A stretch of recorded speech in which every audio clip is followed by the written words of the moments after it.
Hello, everybody. My name is Shortline614, and welcome to episode 4 of, I was about to say Shortline Spacegram, but that's something different. The Blue Streak Podcast. Today, we have hello, everybody. My name is Shortline614, and welcome to episode. Damn it. Never mind. But so yeah, we have our normal people. We have Ryan. Say hello. Hello, my name is Loka, and I'm a special pug. I live in Belfast, Ireland, and my favorite thing's a hug.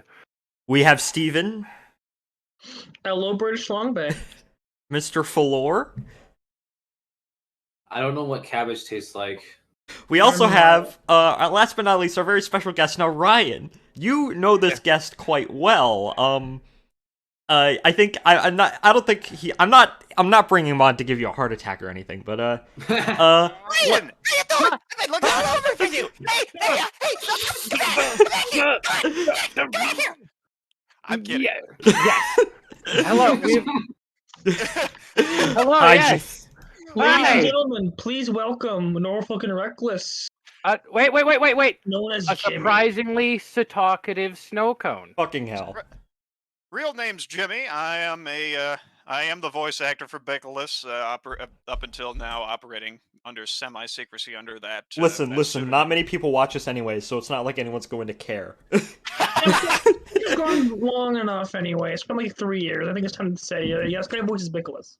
Fair enough. Yes, I do. And yeah, for any of the well, unlikely as they may be, if there is a Bickless fan girl or boy, I guess, out there, wondering what I actually sound like, this is it. He's an incredibly talented voice actor. You might know him from such other collaborations as that one episode on Brian McMuffin's channel, The Road to Denver. I actually did the vast majority of the writing on the road to Denver, and as far as Brian McDonnell, I believe I voiced the mayor of Nashville, putting on what I thought was a Nashville accent. The TC documentary? Yeah. Oh, Yeah. that's so cool. That is The so Tennessee- cool. Yeah, The it Tennessee- was, The I mean, Tennessee gee, Central documentary is one of my favorite, like, rail-related things on the internet. It was, let us hope that these public 'Cause- spirited men, 'cause- whatever that line was. Because I was watching it for the first time, and then you came on, it's like, hey, I know him! Look, Mom. and then you've seen it before. I went back and then imagined him doing it in the Bickless voice. Let us hope that these publicly spirited men. Yeah. Okay. Brian, if Brian McDonald hears you doing that, he might just kill you.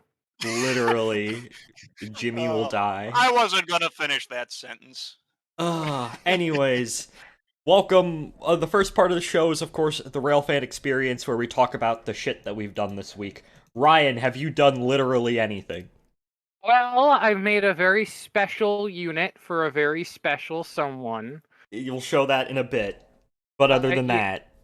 Yeah, there's that. I got some new HO scale pieces of rolling stock that I, of course, have photos for. No, I don't. Psych. But yeah, overall, life's been good, you know? Alright, the second person is, Steven. Have you done literally anything this week? Train related? No. Anything else? Non-train related? Nothing of great importance, no. Alright, Mr. Falor, you have done some things. I did. It isn't too grand or glamorous, but Let me share my screen, hope my internet doesn't die like last podcast. Yeah. So, let me go ahead and... what is this, Mr. Falor? So this is I believe a late birthday present from our good friend Jerry Doyle. This came in like last Wednesday, like out of nowhere. I didn't even know it was coming. Like, oh wow! So thank you, Jerry. Appreciate you. And this is a Bachmann SC44 charger. It has TCS wow sound. It's pretty epic. Not gonna lie. I've only run it once at my club. It's the Rio Grande Valley. It is a great club, by the way. I obviously do not have any modern Amtrak coaches. So if you see like one of those photos there, it's pulling New Mexico Railroad coaches, because those are some or New Mexico Railroad Express coaches, since those are club cars. And so yeah, it looks decent, I guess. You never know. That could be the future. You just never know. But yeah, the thing is pretty good. It's surprisingly very. I'm surprised because it's Bachman. That's it's. It seems like an Athearn Genesis, but it's really a Bachman. You're like, what the fuck? That's a Bachman? Wow, that's interesting. Like the sound's good. The motor doesn't sound like it's trying to like grind like a molded cheese or something. Like, and I think it's a good puller. I guess. I mean, it pulled 3 cars just fine. So yeah, and yeah, that's it for my railroading experiences. Not much yet, but and later this month I will be going to the Coombe Racing Toltec Scenic Railroad to see some funny stuff. We actually have a news story about that coming up. I'm gonna skip myself for now and let Jimmy go because I have to do one thing real quick. Fair enough. Okay, so have I done it? Literally anything? Yes, I've done literally anything. Joke aside. So, well, for me lately, as railroad stuff goes, basically what all I've been doing is working on the live steam equipment. I have a 7.5-inch gauge Clichet steam locomotive, and the last time I ran it, a bolt backed out of something, which it started hitting something on the actual engine itself. So I had to pull that out, put some blue Loctite on it, shove it back, and hope it won't come back out again. Took the sight glass off, cleaned that off. I've got a 7.5-inch gauge speeder, and I've been acquiring electrical components to speeder. improve Very that. good. It's the most ridiculous thing you've ever seen because it's I mean, okay, so it's 7.5-inch gauge live steam, so by itself it looks like sort of a wood and yellow metal box rolling around, except it Yeah, it has must be tiny. well, except the guy who built it built a front cowling to look like an actual speeder. Oh, So the thing's about 4 feet tall with this on it, and that look. Oh my god, that sounds hilarious. I want and one now. well, Sounds hilarious. not only that, it's got a little blinking light up on the top, and well, when I got it, it had no horn whatsoever. So I went down to the local Tractor Supply. I live in a rural area, by the way, and I got a $5 bicycle horn. So up until recently, every time I've come up to a crossing on that thing, it's been doing a full long short long the bicycle horn, and so That's that. amazing. However, that bicycle horn has started to die, so I picked up a Uga horn from Harbor Freight, and when all the electrical upgrades happen, it will go from to I can't wait. That's the because the this greatest thing, speedrunner. yeah, because this thing isn't ridiculous enough as it is. This is true. I've seen a photo of it. It looks wonderful. Jimmy, if you have any photos that you want me to show of this, please just send them and Also, I'll show Michael, them. I realized again you Sure set the you set the thumbnail wrong. It's set to fucking BMI. Oh, damn it. I'll fix that in the VOD. All right. Is that it for you, Jimmy, or?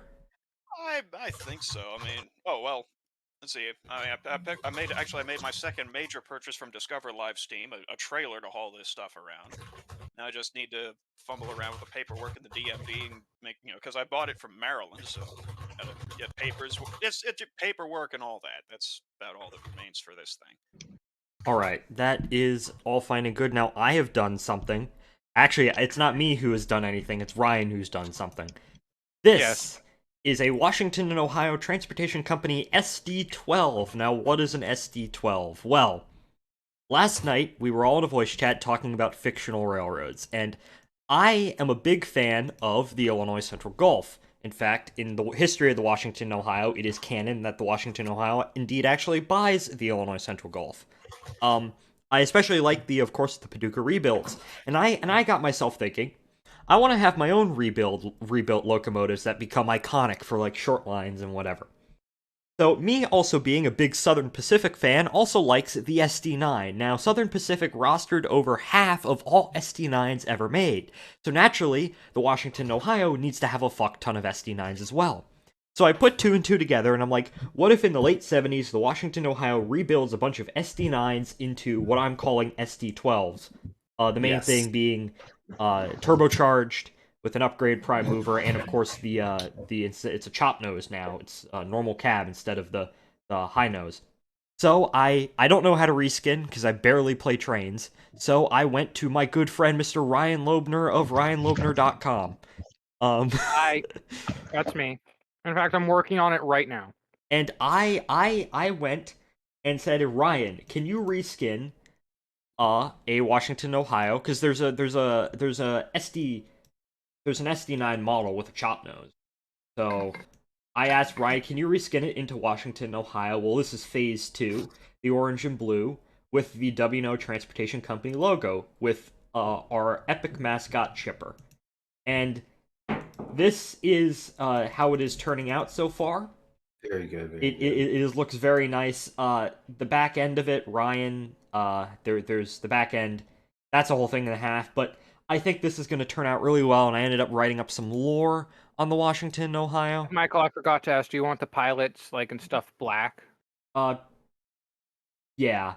And then All right, I'll try.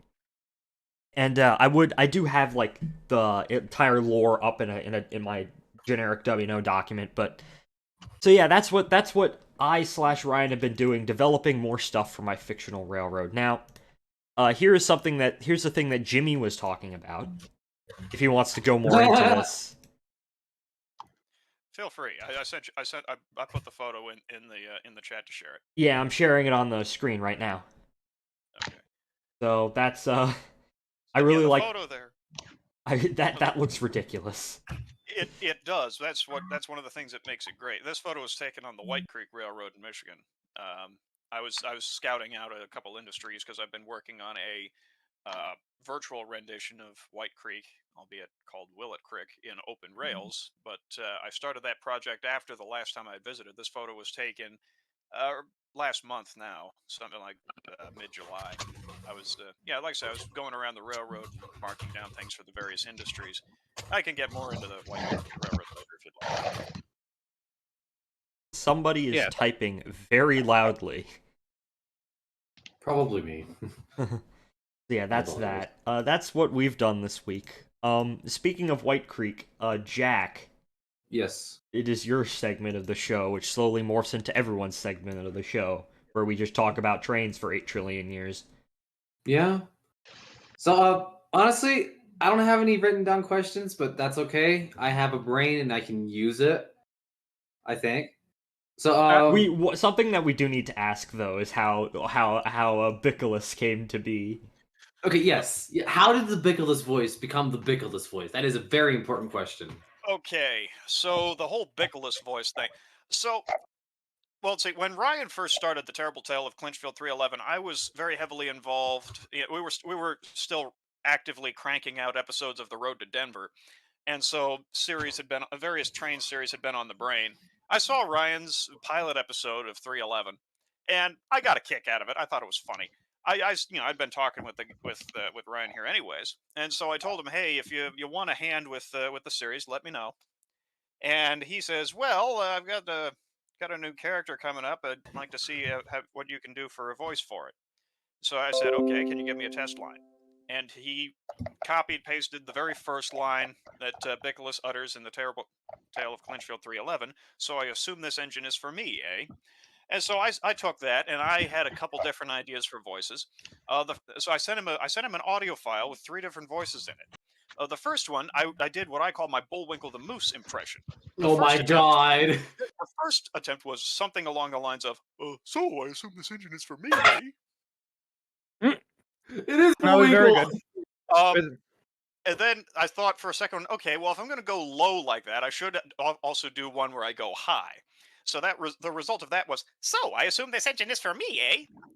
And then the third one I just threw in because I thought it was funny. I decided to go higher, add a little bit of a gay lisp, and the enunciation of Sylvester the Cat.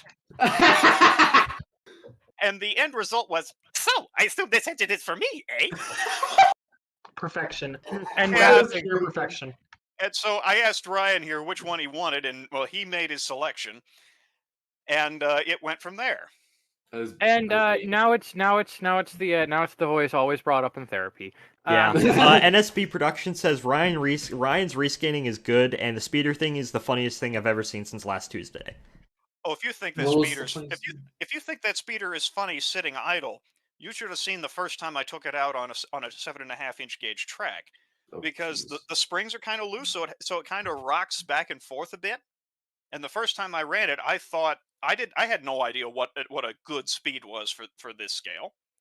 So, I turned I turned this thing up all the way. I was probably doing about 10, 15, 10, 12 mile an hour on this thing. And I was riding it side saddle. So picture this. Well, a buddy of mine and two buddies of mine were riding on a borrowed locomotive behind me just in case something happened. And so they're following. Here's this big yellow thing in front of it with a 20-something-year-old guy side saddling it, rocking back and forth, and every time you hit a crossing, you're just all over the place. They said it was like the Toonerville trolley. They said they could hardly stop laughing. That thing looks like it has a ridiculously high center of mass. It's a little. I mean, it's a little like riding a bicycle, but it doesn't come off the rails too much. Too much. I Good will enough. say though. Good enough. I will say though, with that front cowling on there, you don't want to run it too fast because if it does come off the rails, there is a chance that it will want to stop like that, and it might stop like that. You might not. Your head might not, and that cowling is right in front of you. Don't ask me how I know. Ouchie, fouchie. We all assume there's a story there. There's Yeah, always from a the story from there. the same run actually. I have a question for you, Hank. What am I saying, Jim? Hank, Was Jim, that picture you sent? Was that taken on your property or anything? Do you have your own little sort of? That photo was taken at the White Creek Railroad near Cedar Springs, Michigan. It's the largest privately owned 7.5-inch gauge railroad in the United States. As a matter of fact, I think there are only two or so railroads larger, one of which being Train Mountain, and the larger roads are both owned and operated by organizations. The White Creek Railroad, the guy who owns it, he and a series of friends who are also in the hobby have laid down, I believe if you include all the sidings and industries and everything, they've laid down about 5 miles of track, and I'm not talking scale miles. Like It's not actual bad at all. miles. Actual miles. It is a Wow. huge railroad located on about 200 acres of swamp, but it's great. It's absolutely It sounds like fantastic. absolute heaven. I would love to go there one day. Let's see, Russ, that's the guy, that's the name of the guy who owns it, Russ Eldred. He opens it up every July for an open and an ops meet, and for those, and the dates are usually published on the railroad's website. I believe it's whitecreekrr.com. And those meets are open to anyone in the model railroading hobby. And on his website, he says even if you don't have live steam equipment, if you come out to say the ops meet or card order meet, you can you send the guy an email at least a week in advance. You come on out, he'll assign you to a freight crew, and you get to go out and switch 7.5-inch gauge cars on this railroad. Sounds like an absolute ball. Oh, It it is. is. Well, you own all this equipment, right? But where do you store it? Just in a garage or in a trailer? Let's see. Some people do garage, some people do trailer. In my case, I think where I live, there's a couple of access doors into the basement, so I just wheel everything in that. Keep it downstairs. Yeah, I mean, you'd be surprised how some people store this stuff, but a lot of people do just keep it in the garage. But Having a backyard railroad / working on a live steam club has always been a long time dream of mine since I was about 5 or 6. So I mean, it's really cool to meet someone who has all this shit and knows all this inside stuff.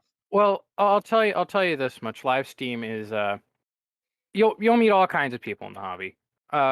It's You every definitely hobby will. though. Oh yeah, Ryan, Yeah. because you've done it before That's correct.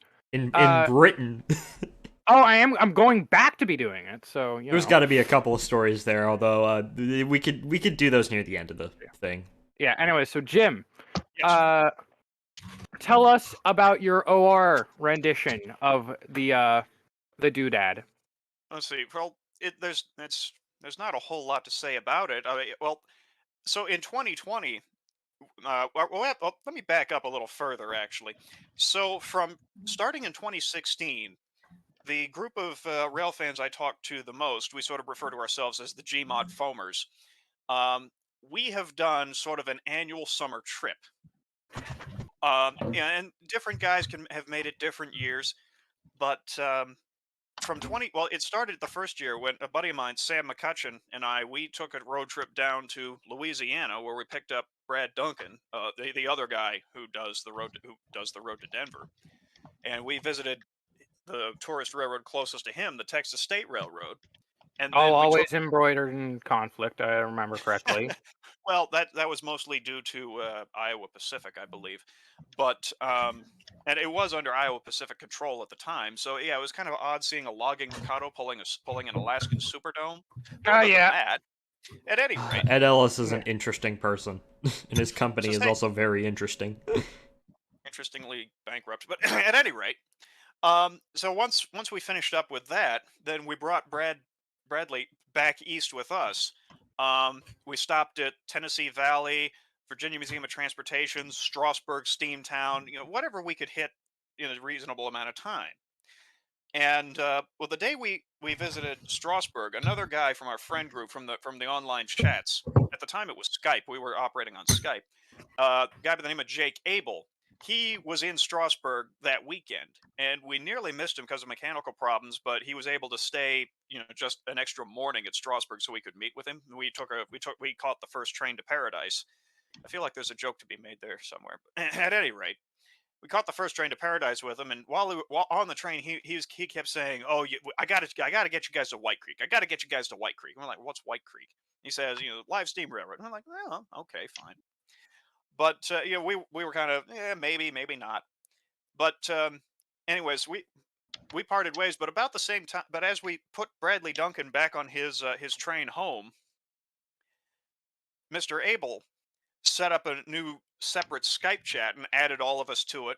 He called it the PRR Michigan Extension Trip 2017. And well, that was sort of the beginning of that. So in 2017, we took our first trip up to the White Creek Road in Michigan. And now Mr. Abel, at the time he had bought a used, kind of, it wasn't too sure what shape it was in, but he bought a used Role Model Industries, or RMI, box cab locomotive. It's 7.5-inch gauge, albeit it was scaled to be like 3 foot narrow. So this thing's big.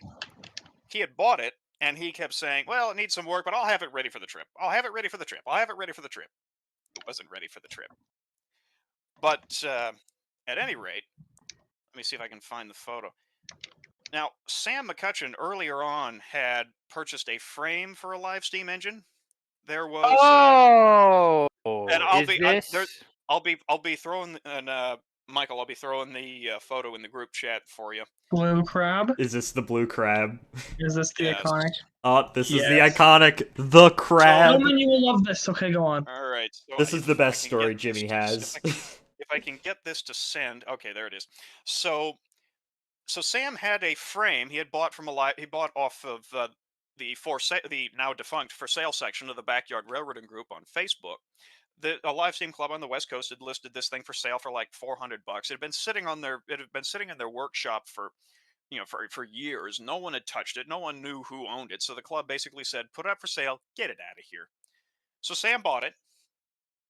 It was just a frame and running gear, and the valve covers were missing, and a number of other things. But actually, he bought it before we knew we were going to Michigan. His grandfather, Sam's grandfather, actually owned a 15-inch gauge Cagney and had a 300-foot loop of track in his backyard. So Sam grew up running this Cagney. So he knew a thing or two about steam. The problem is problem is that Cagney went down because the flues all started leaking. Basically, just one flue after another started developing pinhole leaks, and when that starts happening, don't push the engine any further. What it's doing is it's telling you, "I'm tired. I need some attention." And if you Yes. push it too hard, it might let you know a little louder. Yes. So, but having just dealt with that problem in a steam boiler, Sam, but before we knew we were going to Michigan, Sam had said that he didn't want to deal with the problems associated with a boiler. He wanted to run the pardon me. He wanted to rig the crab up to run on compressed air. Got that tongue twister through. So so he had started doing a little bit of work on it, and then, well, if you know his family, they are one to be hyper focused on a project for a little and then put it aside and be hyper focused on something else while that project just sits for about 10 years. And I can show you several. I could show you several such examples, but at any rate, so the crab got set aside until we found out we were going back to Michigan.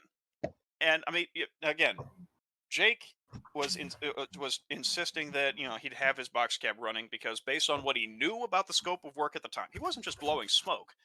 What he knew about the scope of the work that engine needed at the time, he believed he could do it.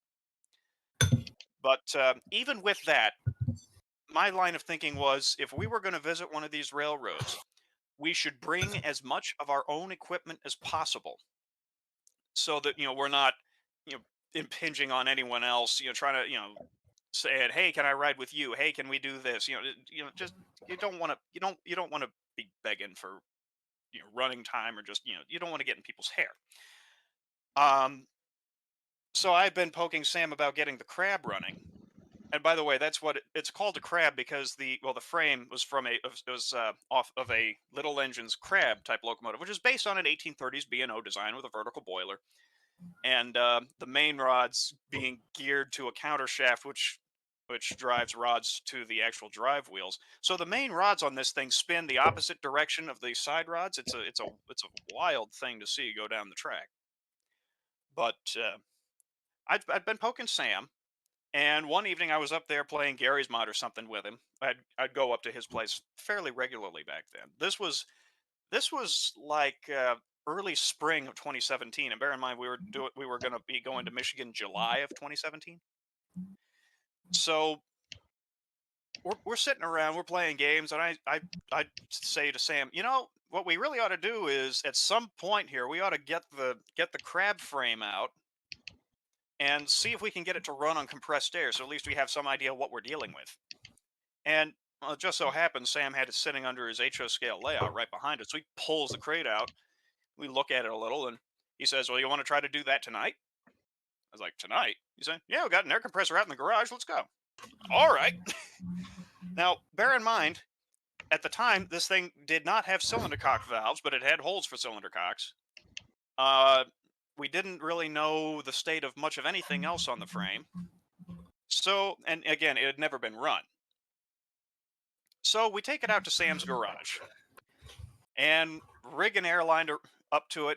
And Sam just kind of wants to go on the 5s, 10s of pressure. I talk him into putting like 20 pounds into it.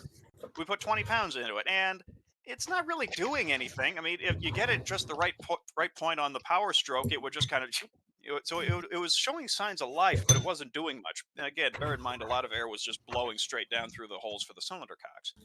So I tell him, take it up, higher pressure. So we keep working our way higher and higher, getting a little bit more movement out of it, not a lot. Eventually I tell him, try 60 pounds, 70.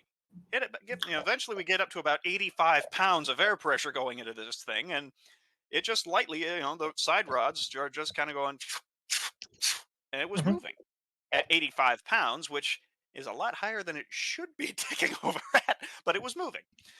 And there's a friend now, Sam and I have a friend by the name of Todd. He lives in Brunswick, Maryland. He's a machinist. He's in the live steam hobby. He knows his stuff. He's a retired CSX engineer. And so we're looking this thing over, and we discover that the eccentric, which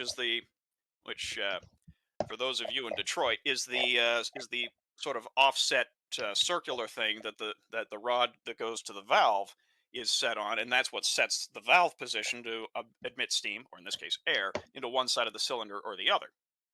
And we discovered that the eccentric on one side of this thing, it was just spinning freely on the axle, which is no good. You need it set in one position, 90 degrees to the main crank pin. Yeah.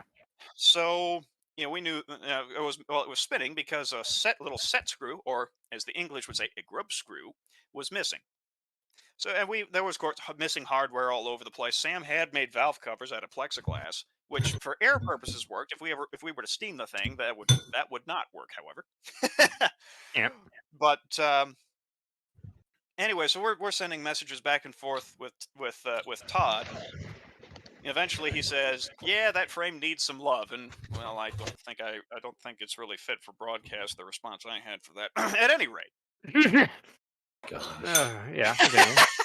I'm sorry, but so we kept.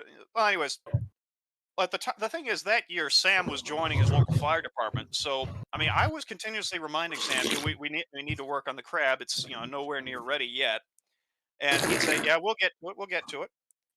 He had bought an air tank and modified it slightly, put a cap where a big valve used to be. Actually, the air tank he used was one of those things designed to have a, I don't even know what I'd call it, but kind of like a sort of a plastic thing that looks like an elephant's trunk. Get that strapped onto the front of it. You can stick that in a totally flat tire and open the valve and blast the tire up to pressure. Yeah. That's what the tank was originally set at. The McCutcheons took that off and replaced it with that gray cap on the nose there. But Mm. they had the tank, they had the frame. We got to within about a month and a half for we got within about a month and a half of the trip, and I was reminding Sam basically on the daily, we need to get together, we need to work on this thing. So eventually, and he tells me that it wasn't intended like this, but I still kind of wonder. Eventually, he kind of says, "I don't have time to deal with this thing right now. Do you want to deal with it?" Which translates to me as, "Fine, you're so smart, you do it." But again, I jest, and so I picked the thing up from him. I started doing what I could with it. I took it to Todd's place. He looked it over, and we started discovering why this club on the West Coast had sold this thing. Now, I don't claim to be an expert machinist, but a main crank pin hole is not supposed to be oval shaped, is it? No. No. Yeah. Come to find out, well, Todd got a hold of the actual drawings, the actual prints for a crab, and he started comparing our frame to the prints, and there were quite a few head scratching moments. Despite the fact that this thing did fit together, the main rods on our frame were like a quarter inch too short. I Hmm. mean, when you're machining, depending on what you're doing, a few thousandths of an inch, maybe a hundredth of an inch one way or another, okay, you can get away with that. 0.250, a quarter of an inch, that's a little much.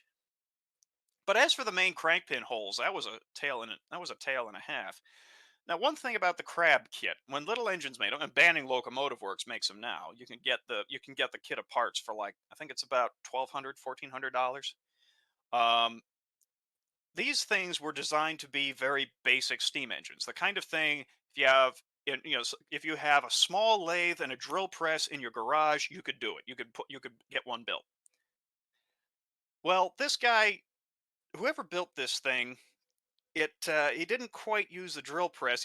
We're convinced he used a hand drill, and kind of lined it up. That looks good, and then Hmm. try to fit it, and oh, I've got too much material on this one side. Well, here, let me stick the drill bit in there another way,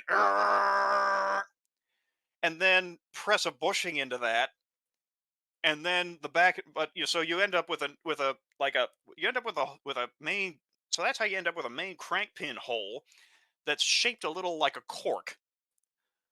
Hmm. And then you press a bushing into that and do a couple test runs, and next thing you know, you've got an egg-shaped brass bushing. So there was that. We actually discovered that the frame was bent on this thing. Todd thinks someone dropped it either on the West Coast or while it was being shipped. Oh But God. but again, despite all this, it still worked somehow. But eventually, after Miraculously. after looking all this over, Todd he sets the thing on his workbench. He kind of leans on his hands, looking it over on the bench, and then he turns around to me and says, "Well, what are you looking to do with it?" And long story short, on this part, eventually he told me he could overhaul the thing completely, but that wouldn't be done anywhere near in time, or just he could just deal with the biggest problems, get it running to some degree, and we could just take off with it and go from there. And I made a phone call to Sam, and that's what we agreed to do. So Todd went to work on it. He made new main rods for it, rebushed a lot of things, new pins, and he did a great deal of work on it. And when he called me up to say when he called me up to Brunswick to say, hey, it's ready, he had a chassis running on air. He handed it back off to me with about 4 days before we departed for Michigan. So at that point, I got on the phone with Sam. I said, "I got it. I'm bringing it. I'm bringing it up to your place. We're working on it tonight, the night after, every night until this thing's done." At this point, Jake had told us about his box cab, and the reason his box cab wasn't going to be running was because the original motors were absolutely shot. As in the permanent magnets inside the motor housing had come loose and were stuck to the armature, shot. Yeah, okay, that's not good. And he had gotten some new motors for it. They were all an inch and a half longer than the previous motors and were fouling the frame. So, for his engine to run, he would have to build a whole new frame for it. Oh. So Yeah, I assume that yeah. didn't happen. Oh, it didn't happen. No, nowhere near it. As a matter of fact, jumping ahead slightly, he got it running. He actually got his engine running at last. Again, I'm talking about a trip that happened in 2017. August of 2020 is when his box cab was finally running. Hey, it's the JMPT. It is the JNPT, where you plan everything out like in the beginning, and it takes like 20 years to make, and then you only make one. So yeah, he thought a 5 month what he thought would be a 5 month overhaul turned into a 5 year overhaul. But again, I'm getting ahead of myself. The crab. So Sam and I, every night for the next 4 nights, I was going up to his place. We were putting this thing together. I had bought an air lubricator and a water trap and some other things. 'Cause again, we were planning on running this thing on air, and we started plumbing it. We made about 4 trips to his local Home Depot to get piping for it. And by the time we walked in there for the third time, the guy who was watching the pipe section, he was like, "Ah, back for more, are you?" And then we told him what we were up to. And he was like, the guy was surprised. Well, then again, it's not then again, it's not every day someone walks into a Home Depot. "Yeah, hi. I'm looking for some piping for a miniature train." Yeah, explaining that, trying to explain that. But yeah, the first night, actually no, it took 2 nights for us to get the plumbing completely figured out. It was like a night and a half. The second night, we finalized the plumbing work. It worked. We ran it. We tested it on air. Everything looked good. So now we had to actually mount the tank. And Sam had bought some little U-bolts for this. Then he had to cut one of the legs off the U-bolts to get them to fit under the tank. We were going to drill holes through the feet of the tank and then just mount it with U-bolts holding it to the frame, which would have been easier if we actually had a drill. All right. We did try using an air tool, but with a drill bit in it, and we cut two of the 8 holes we needed in about an hour doing it that way. So night 3, I borrowed a good drill from my dad, took it up there, and we had the last of the holes put together or knocked through in, I would say about 20 minutes. The other 6, at any rate. So we get the U-bolts in there. We start tightening them down. Remember what I said about a bent frame? So Yeah. we get the tank on that frame, and the tank. Bear in mind, the tank's feet are level. The frame is not. We tighten those U-bolts very tightly, and then all of a sudden, in just idly trying to move the engine back and forth, I discovered that the whole thing is seized up. We had twisted the frame back towards normal, and the thing had seized. So we set Wait. It only operated when it had a bent frame. It would not roll if the frame was not bent. That's it. Yeah. So, anyways, we sent a message to Todd. He said he'd take a look at it. He said we could bring it the next day. I suggested we back off on the U-bolt so we don't accidentally straighten it permanently. We did, and it freed up again. The next day, Bradley Duncan was actually riding Amtrak up to Washington Union Station. So the first half of the day up till about noon was spent retrieving him. So we bring him into Sam's garage, introduce him to the crab, which was a one-sided conversation. I'll be honest with you. But at any rate, Mr. Duncan, is crab. It is a fuck up. well, we were proud of it for the time. Well, yeah, but in At any rate, retrospect, oh, it was yeah. hey, it makes a And good so story. so we take it back to top. So we get Brad situated. We load this thing up in the truck. We take it again. When we had backed off on the U-bolts, it had freed up again. So he he pressurizes it. Runs it on the bench, and he kind of looks at it and says, "Well, it runs." And so he was. He said it looked okay to him. We talked a little bit with him there, and let's see. I will point out that in our group there are a lot of Pennsylvania Railroad aficionados, shall we say? And so Bradley became a de facto New York Central nut just to tick the Pennsy guys off. New York Central Nut. Our friend, New Well, York Central Nut. But yeah, I get what you mean. I just had to make you that know joke. what I mean. I know yeah, what you mean. But we have a friend. yeah. We have a friend who goes by New York Yeah. Central Nut.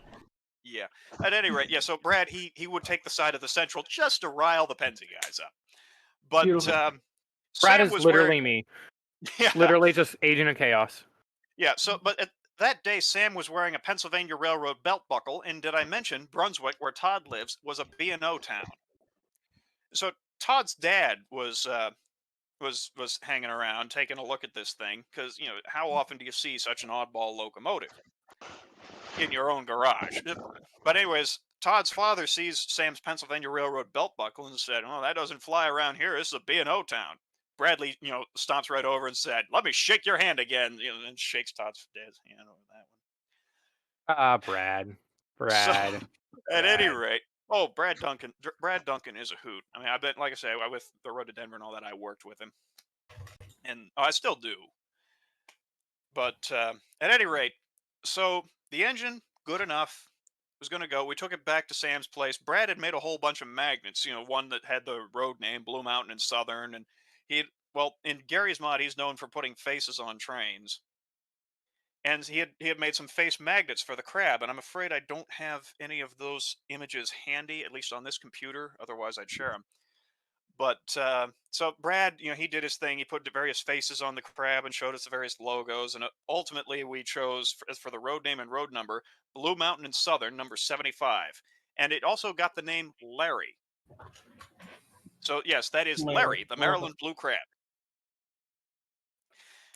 So carrying on, all right. So the next day was a day trip to the Strasburg Railroad to meet up with the Iron Horseman guys. It just so happened that both of our groups were having trips at the same time, and so Sam hold Actually- on. Pause. was Jim, I've been Yep. going back through our DMs and I found him. Larry the Oh, you Maryland found- Blue Crab Oh, with yeah, eyes. yes. there. It is. There it is. Face tray. Yep. Face trains. Isn't it great? Also, I find That it is- funny because when you were at White Creek this year, I was with Ryan, Steven, and Brandon, and the IHE people were also doing a big meetup. So apparently early July is when all the meetups tend to happen. It's very common, yes. So so we did a day trip to the Strasburg Railroad. We came back.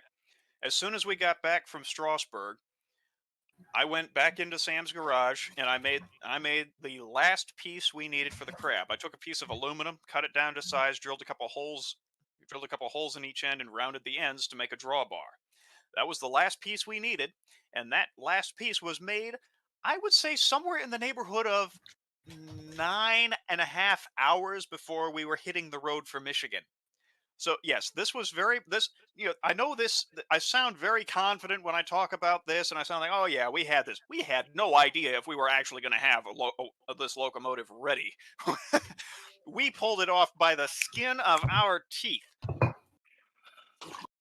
Next yes. up, It definitely seems like it was one of those. Just like that scene from Home Alone, just running through the airport. pretty much. I mean, once I had that made, I stored that. I grabbed a selection of tools, including a couple pairs of vice grips, because, well, I actually worked at Sam's family's business for a while, and if there was one thing I learned about the way they work, vice grips are the solution for everything. So, a couple pairs of vice grips, all sort of tools, oils, whatever we'd need. Got it all set up. And once I was convinced that we were good, I went back into Sam's house, said, "It's done." The next morning, we were on the road.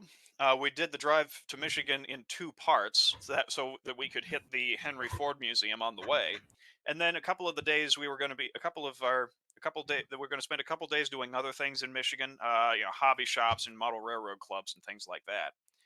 Third day in Michigan, it's White Creek time.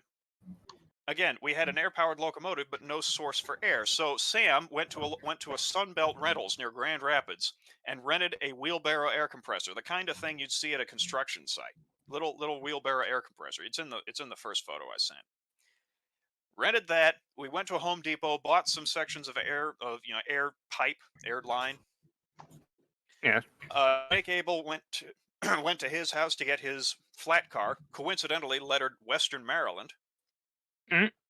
And we met up at we all headed for the White Creek Railroad. Sam backed his truck up to one of the unloading bays, and I'm looking around, and there goes a guy on a Allen Models 460, and there goes someone else with a beautiful little SW 1200 pulling a passenger train, and I look in the back of Sam's SUV, and here's that. I'm thinking to Yeah. myself, oh boy, The blue We're gonna- crab. I was thinking we're going to be in for an earful about this thing. But eventually, so I'm just standing at the back of the SUV. I'm thinking, oh boy, do we really want to do this? But Sam comes around and says, well, we're going to unload it or what? So we pulled the thing. We pulled the thing out of the SUV, lifted it up, set it down on the unloading bay, and it wasn't out there for 2 minutes before a guy by the name of Dennis comes walking over and says something to the extent of, now there's got to be a story behind this, and I want to hear it.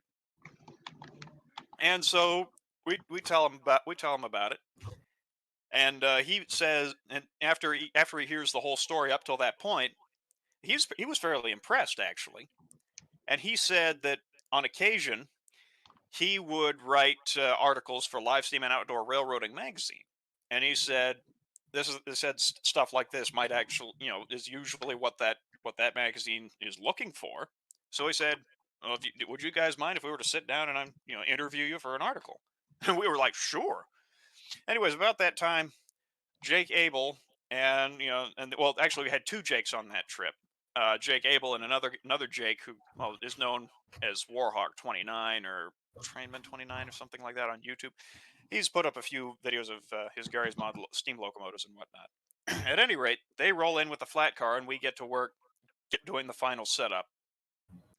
Jake gets his flat car out, takes one of the seats off. We strap the air compressor down to the flat car, roll the crab down to it, take one coupler out, put the drawbar in, get it all piped up, fire up the air compressor, pressurize both the tanks, and well, it was Sam's engine, so Sam did the honors of being the first one to pull the throttle, and so we weren't sure exactly what was going to happen because again, this engine was very, very light compared to other live steam locomotives.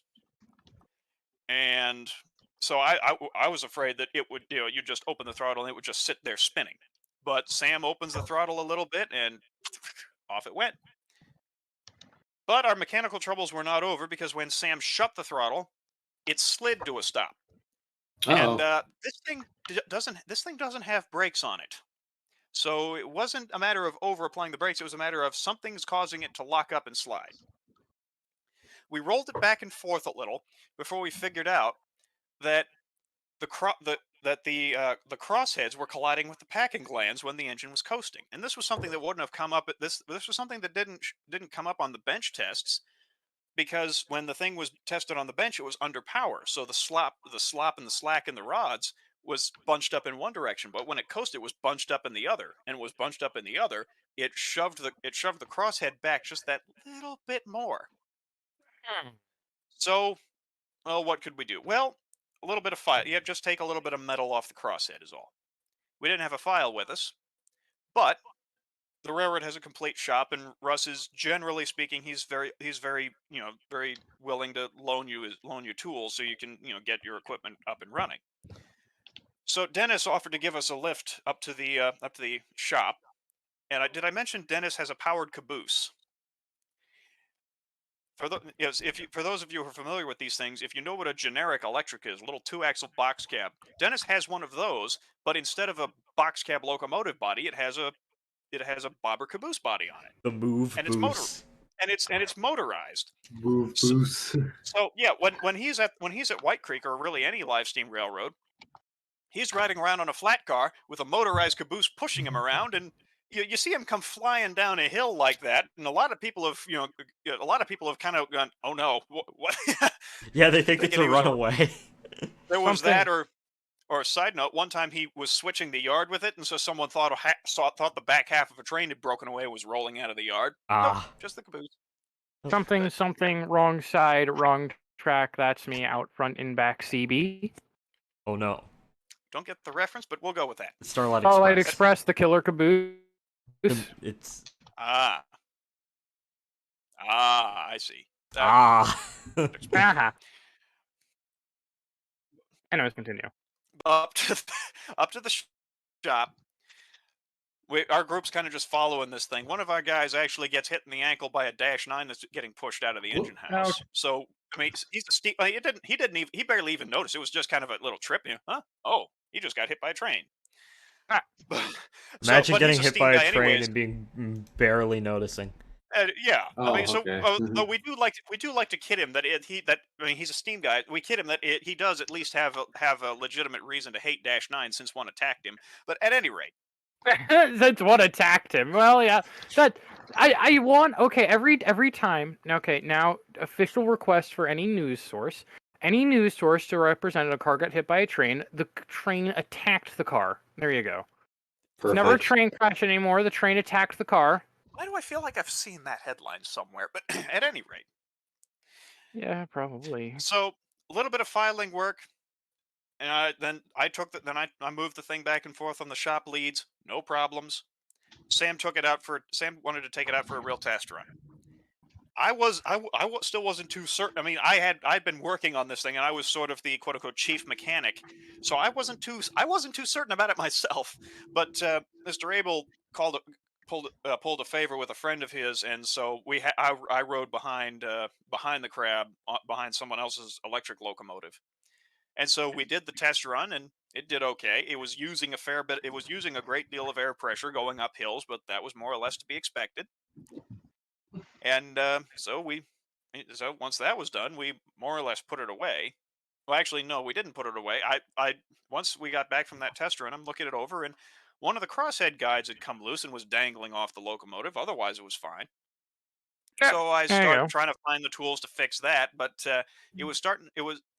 Mr. Abel wanted to take us on a grand tour of the railroad, and so an hour and a half later, after we got that out of the way, then it was dinner time. By the time I got back from dinner, it was dark, and so I had to fix that crosshead guide by flashlight, which was an interesting experience. By the But- tone of your voice, it sounded more like painful than interesting. Well, I used a few more expletives than I probably should have while doing that job. Let's just say that much. Yes. Sounds But the part. at any rate, so we put the thing away. That was the end of day one.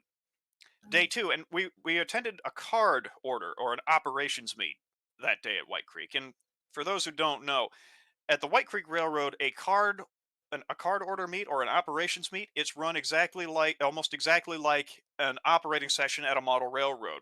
Each freight car has a little card with a destination on it, and there are freight trains, there are passenger trains. The passenger trains run on a set schedule and have priority. The freight trains, each car card gives them a set destination for a drop off, and when they drop a car off in a town, they have to pick up an equal number. However many cars they dropped off, they pick up an equal number from that town. Usually trains go with cuts of 5 cars at a time, and they get 5 cars and they go out all over the railroad and they switch everything out, and they come back to the yard when they've switched out all their 5 cars. There was not an icicle's chance in the devil's office that the crab was taking a 5-car freight train. Hold on. Pause. There was Pause. not an icicle's chance in the devil's office. That is great. Also, looking at this picture of the crab, it looks like the crab can barely move the flat car with the air compressor and the seat on it. Like, how in the hell? You'd be surprised. It was very light on its feet, but it pulled that up hills on a couple of different occasions. Really? Yeah. Granted, granted that if it had I'll get to there was later on it wouldn't, but I'll get to why. Um, Now, again, like I said, not there wasn't a chance that this thing was handling a 5-car freight train, and there was no real chance of running it in the yard either for a couple reasons. One, no front coupler, and the rear coupler was obscured by the back. Well, the air compressor was hanging off the back, so if we tried to couple to a freight car, there's potential we could damage it. All right. So Sam decided he was going to try to run this thing as a passenger train. So he brings the thing into under the passenger track, and I believe he signed up for train number 106. And that was one of the facts I actually got wrong in the YouTube videos I did about this thing. I believe it was actually train 106. In the videos I had it as 103. At any rate, so he asks for train number 106, and while he's talking back and forth, he finds out there's another guy who has 106, and you can't have two trains with the same passenger number. It doesn't work because each are operating on the same exact schedule All right. in that case. So Sam tells the other guy, "All right, no, you go ahead, you take it." So he shuts the air compressor off with full head of air, and so the passenger trains at White Creek during an ops meet they leave on the hour. So 12:03 comes around, time for train 106 to depart. I see 106 start to move, and then clunk, clunk, clunk, clunk, derailed, and turns out something was fouled up with the truck. So the guy basically rips the number off of his engine, hands it to Sam, and says, "Here you go."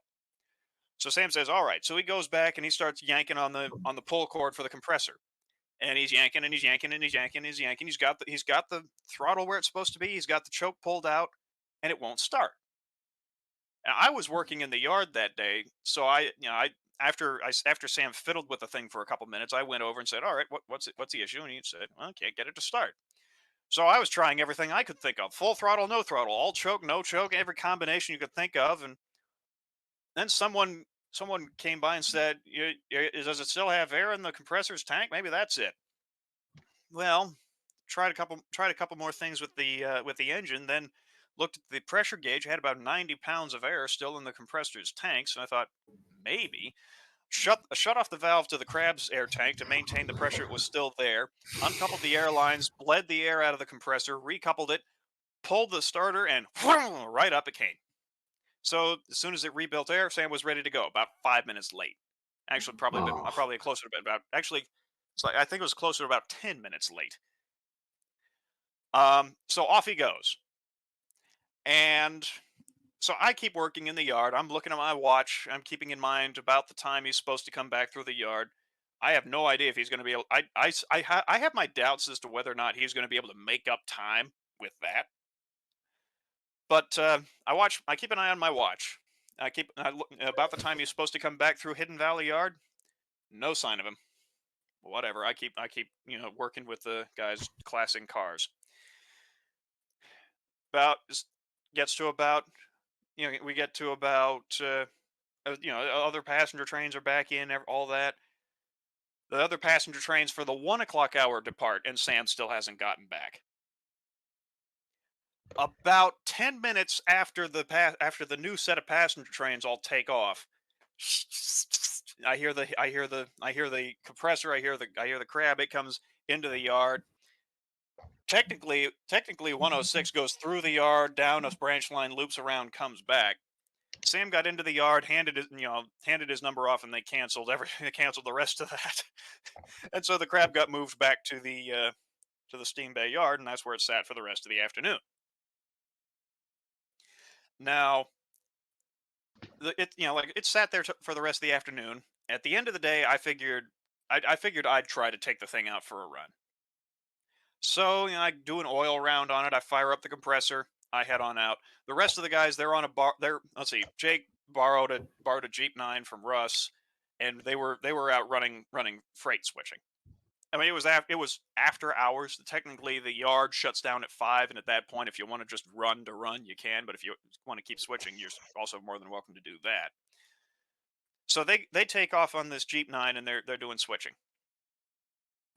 I fire up the Crab. I start taking it down this little branch line from the White Creek. On the White Creek Railroad, there's the main yard. Most of the railroads to the south of that, but there's a branch line. I'd say maybe third of a mile or so.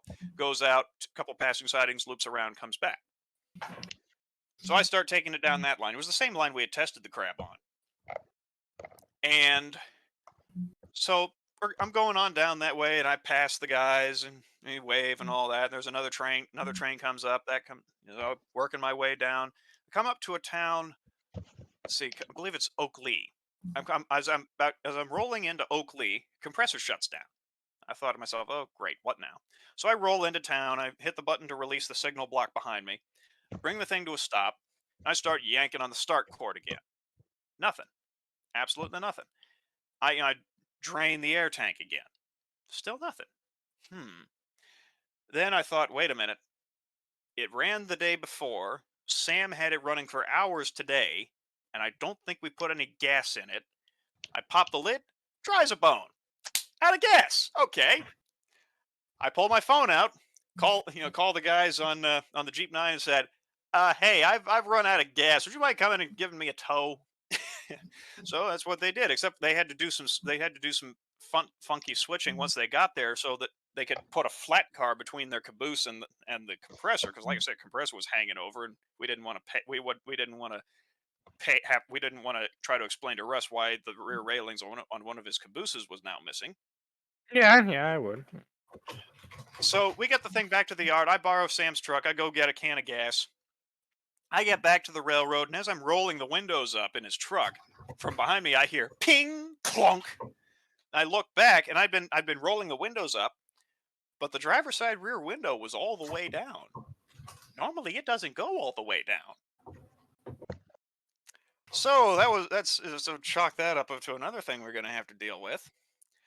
I fill the compressor with gas, fire the thing up, go rolling down. It's all downhill on that branch as you're leaving the yard, by the way. So I'm riding on top of this thing. I'm going along, and it seems to be doing okay. I'm keeping the throttle somewhat cracked to try to keep the oil from the air lubricator in the cylinders. And I'm thinking, this is real nice.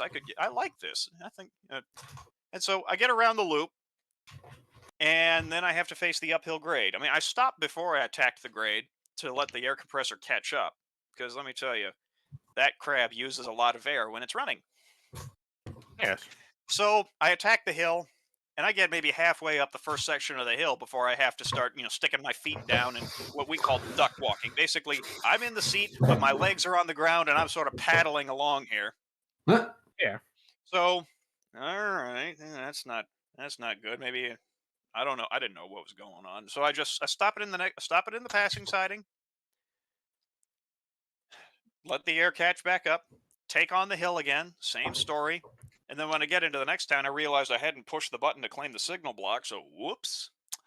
But at any rate, same story going up. So I thought something had worked loose. I thought some of the bolts had backed out, the cylinders were leaking, something like that. So I take the thing up onto the steam bay, tighten everything down as good as I can, figure, all right, let's try this again. Turn it around, take it back down to Reed Lake, and it was the same thing, if not even worse. So I park the thing back in the steam bay yard. The guys get back. I say, there's something, the crab's acting out. I'll look at it tomorrow. So, we put it away. And, that was then next morning I brought the thing back out onto the steam bay and tried to sort it out. And I was fiddling with it from about 10 o'clock in the morning to almost 2 o'clock in the afternoon. And I couldn't figure out what was wrong with it. So I basically, when they got back from a switching run, I basically said, I'm in over my head here. So that's when most of the rest of the group came around and all started adding what they could offer. Dennis also started giving his. He also came over and started giving his advice. And that's one thing about this hobby. Generally speaking, unless you make yourself out to be some kind of machinist god, if people are going to critique your build, they're going to do. Usually, they will do it in a constructive way. As a matter of fact, that's more or less what's expected in the live Steam hobby. And like I say, unless you are talking about how yours is the standard that everyone else should follow, if someone's has a suggestion for it, they're not going to say your build is a piece of crap. No, they'll say, here's how I did it on mine. And maybe this would work for yours. Yeah, that's one of the things about the live stream hobby. Of course, you do get your old sourheads who are like, if you ask them a question, they'll be, well, I figured it out. You should be too. But that's rare. At any rate, so we tried a few different things. Dennis suggested we, reseal the valve covers because we may have had air leaking from there. And so we took everything apart, we resealed everything, and we set the crab in the White Creek car barn to let the new sealant cure. And then I finally got out on a road freight, and we got about halfway through our 5 cars before the radio fires up, and let's see, Russ gave the order to pull all the wood-decked cars and cars with wooden loads off the railroad and get them in the car barn because rain was in the forecast. So we went from, leisurely set it out, pick it up to, holy crap, go get the wood cars. So, like I said, a normal White Creek freight train is a locomotive, 1 or 2 riding cars at the front, 5-way freight cars, 1 or 2 riding cars at the back, and a caboose. We ended up leaving a couple of our way freight cars in various sidings to replace wooden cars we pulled out. So we came rolling back into Hidden Valley Yard, the main yard on the railroad, with our locomotive, our riders, 3 way freight cars, and about a dozen wooden freight cars behind the caboose. Very good. So we combine these with wooden cars other people had brought off the railroad, and we take them down to the car barn. And, well, what do you know? Visiting equipment is occupying absolutely every track in there. What do you do? Well, what we did was we just shoved the crab even further back and said, we'll extract it later. So we put the wood cars in front of that. Cue the magical sunrise music. The next day, Yes. so we go out there. I pull the crab out. A couple pieces of pipe had gone missing somehow. We did try to get it running, but for some reason we were still getting a lot of blow by. Air was going straight through the cylinders without actually moving them, or providing a whole lot of power. So we weren't sure what was going on. Ultimately, that was sort of it for the crab, and we kept.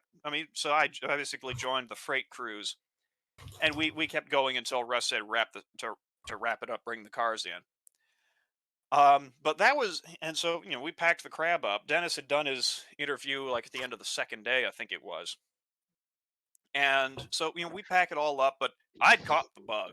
I caught the bug for live steam stuff, and sure enough, in the January and February 2018 edition of Live Steam and Outdoor Railroading magazine, Dennis sent us all copies. There was a 2-page article called "Maryland Blue Crab: A Cure for Procrastination." Oh boy. And so that was it. And it was later. Let's see. I believe it was late 2017 when I bought the speeder. I purchased that off DiscoverLivesteam.com. Yeah, I'm not kidding. It came from a railroad in upstate New York called the Mud Creek Central. It was owned by a guy by the name of Rich Mock. And when I bought it, it was 7 1/4 inch gauge. But Todd gave me a hand Todd told me if I bought it that he could, if I got a new set of axles for it, that he could machine the axles to fit it and whatnot. So that's what we did. I still have the original 7 1/4 inch gauge axles, so I can take it to tracks with either gauge. But I bought bought the speeder later, late that same year. And in 2018, we went back to White Creek. I brought the speeder with me. I also brought the steam engine because, again, the for sale section of the Backyard Railroading Facebook group, someone listed as a barn find a Cliché steam locomotive. I didn't have time to go down and take a look at it. I did not know for sure what I was buying. They were asking $1,000 for it, which, if you know live steam railroading, even for Cliché steam locomotives, that is dirt cheap, but it was also quite a risk. Boiler condition unknown. Engine condition known to be seized. However, the engines on those are steel blocks bored out, so it could just be a little bit of rust that some PB Blaster would sort out, or it could be something else. I took the chance. $1,000 purchase price plus $300 or so in shipping. It came up on a pallet. Took it to Todd. He helped me out. He helped me out tremendously with it.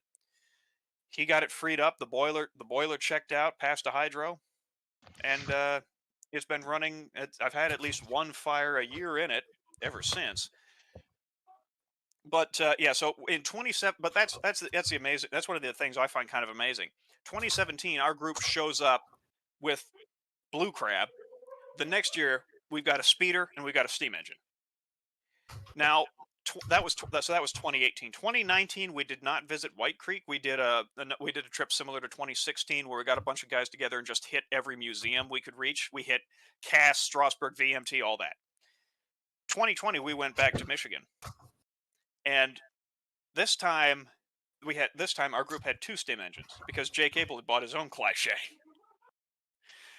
Now, we didn't run them together that year because of mechanical problems, but so 2020, we had 2 steam engines and the speeder. We went back up there this year. Jake Abel finally had what he is now affectionately dubbed Boxy Cab. And I should have if you'll give me just a moment, I will have a photo of that in the group chat as well. It'll take a moment to dig it up. And also, Bradley Duncan bought his own, a 23-ton box cab, painted Trinidad, Denver, and Western from the, as in the road to Denver, and he's named it Scarab. And actually, okay. It has on one occasion, I believe he did use face magnets to put a face on it. Also, Brad brought face magnets up on the 2021 trip, and while everyone was out to dinner, he went into the car barn where Jake Abel's Boxy Cab locomotive was parked, and he put face magnets on the Boxy Cab. So, yep, okay, very good. The image has uploaded. So the 3 pieces of equipment there. On the left, the pinstripe box cab, that is Mr. Abel's RMI engine. The little engine in between, the speeder is it's introducing itself. It's already, and then between that is Bradley's Scarab. So this past year, when we went up there, between our entire group, we had 2 electric locomotives, 2 steam locomotives, and an electric speeder, as well as several flat cars and whatnot, including a pink flat car that Sam and his now wife own. Actually, that's another thing. If you're listening to this and you think, there's no way you could build any of this stuff, let me tell you something. Between Sam McCutcheon and a couple other friends, we have using the only machine tools we use, basically using only hand tools, hand drills, a drill press, and a table saw. We built 3 flat cars. 3 wooden flat cars, and they work just fine. I mean, we have had to learn how to adjust them and things like that. But for about cost to us of about $500 a piece, including trucks and couplers. So this stuff, it's a lot more accessible than people make it out to be. Now, yes, if you want to get yourself a Union Pacific FEF3 Northern with a 32-car passenger train behind it, that'll cost you a great deal of money. However, if you start small, you keep it sane, you keep it something you can, you keep it simple. You keep it to equipment you can move around in whatever vehicle you have. It's very doable. Now, granted, Bradley's box cab, that little thing, that's being made by a guy by the name of John LaFavor, I believe is how you pronounce it, and he's selling those ready to run for about $2,200. You add that to a flat car, which you can build for under $1,000, $3,000. Well, compare that to what you'd be spending for, like, say, a whole bunch of Broadway Limited Imports articulated steam locomotives. I mean, by the time you've got your 7th or 8th DCC equipped locomotive, you may have very well spent enough to get yourself out riding on the 7.5-inch gauge rails. Now, there are different people that tell you different things about what the best way to enjoy the hobby is. But if you do have if there is a club track near you, get involved. I mean, heck, a lot of the people who run these clubs are older. And so if they can find someone who it doesn't kill their back to take a fork and tamp ballast with, they'd love to have you. And there are a lot of stories I could tell, just in the way of live steam stuff. I think one of the shorter ones I could tell is this is I heard this one from a guy at White Creek. His name's Tim. Great guy. Now he and his dad got into the live steam hobby, and together they built, I believe, an Atlantic, and as well as a few pieces of rolling stock. And he's got a steeple cab electric and a couple other things, a little speeder of his own. And he was talk about a piece of equipment he and his dad had that earned the nickname the Explodaboose. Oh my. So the Explodaboose, many years ago, there was a company that created that made a toy box, a little plastic toy box, tab and slot construction. Okay, fine. But the thing about these toy boxes is they were about 1/8 scale. I mean, they're not perfectly to scale, but they were about the right size for live steam stuff. And so a lot of live steam hobbyists would get a hold of these things, chop the fake wheel sets off, put a piece of steel square tube under them, come up with a pair of short trucks, mount those under them, and they made great cabooses. They were, like I said, about the right size. You didn't have to, custom build the body or anything. And so it's very hard these days to find one of these toy boxes that hasn't had that this hasn't been done to them. But if you do find one, go for it. At any rate, the caboose that Tim and his dad had, however, had a couple of unique quirks, shall we say. So like I say, this thing is tab and slot construction. So basically you set it down vertically and you just slide pins into the holes and everything to get it together. Well, the trucks they built for this thing, they were home built trucks. The spacing between the axles was about the same as the distance between the rails. And the weight on this car, it wasn't very heavy. So if there was enough of a bump in the track, it could lift the truck up, and the trucks had a way of spinning sideways. So what would sometimes happen is this car would bump up, and one of the two trucks would turn sideways and start sliding along the rail.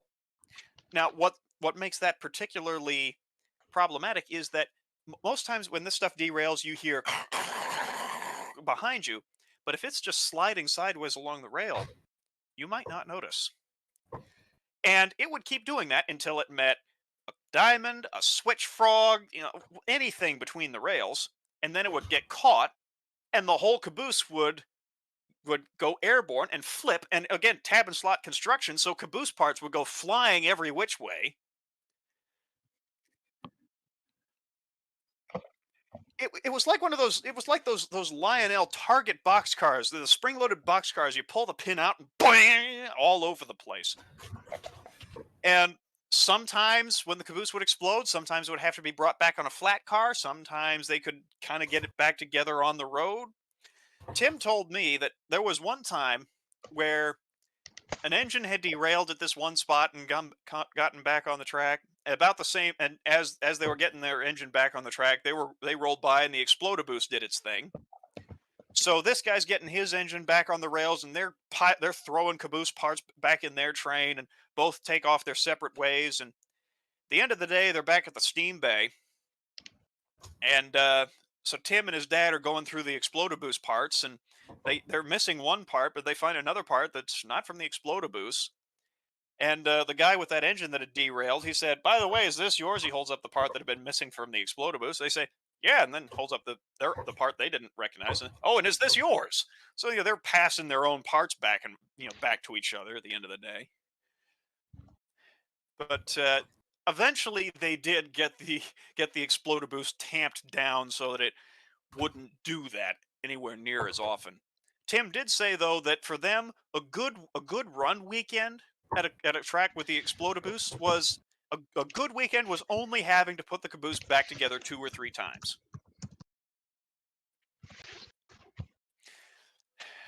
There's that. Tim also had a story about a deer, which may not be for the animal lovers out there, but I can recall that one if you'd like.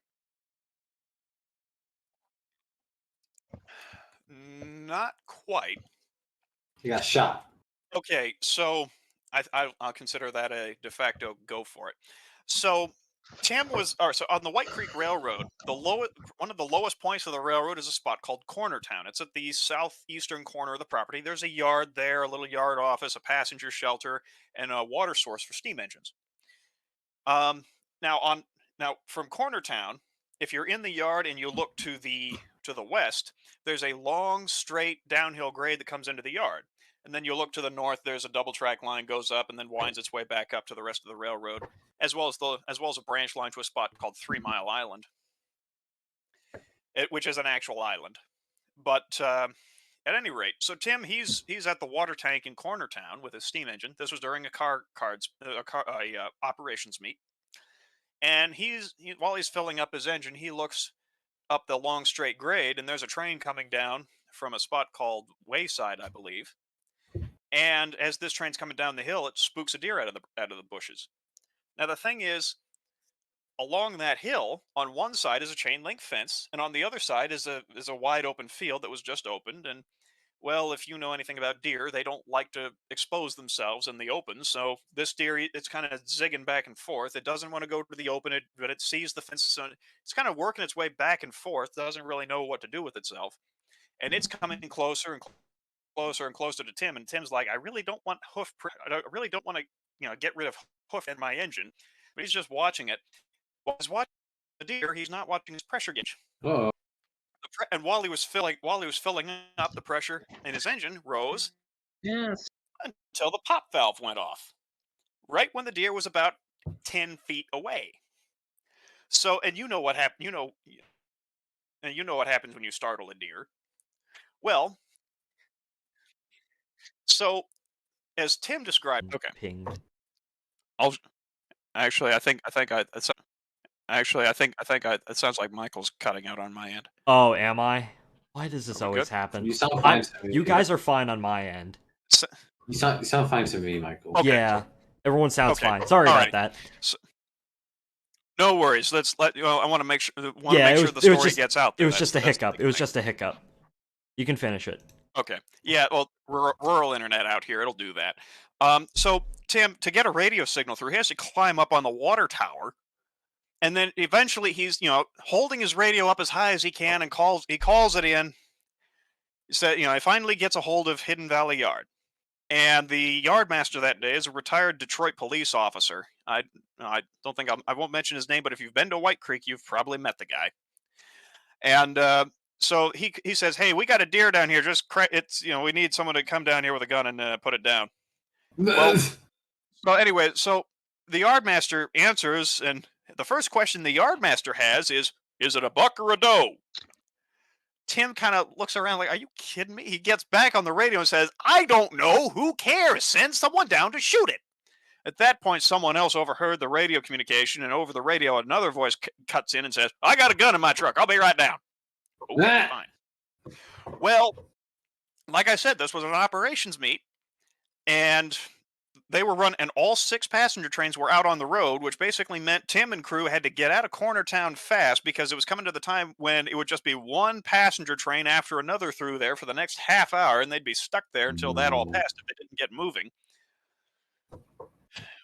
But word had already spread across the railroad about the deer, and so there were quite a few people that weren't interested in going down and seeing that, including one of the aforementioned passenger trains run by my friend Mr. Abel, who had a 4-year-old on board, and he wasn't about to touch that radioactive mess. Yeah. What are we talking about? The White Creek deer story. Oh.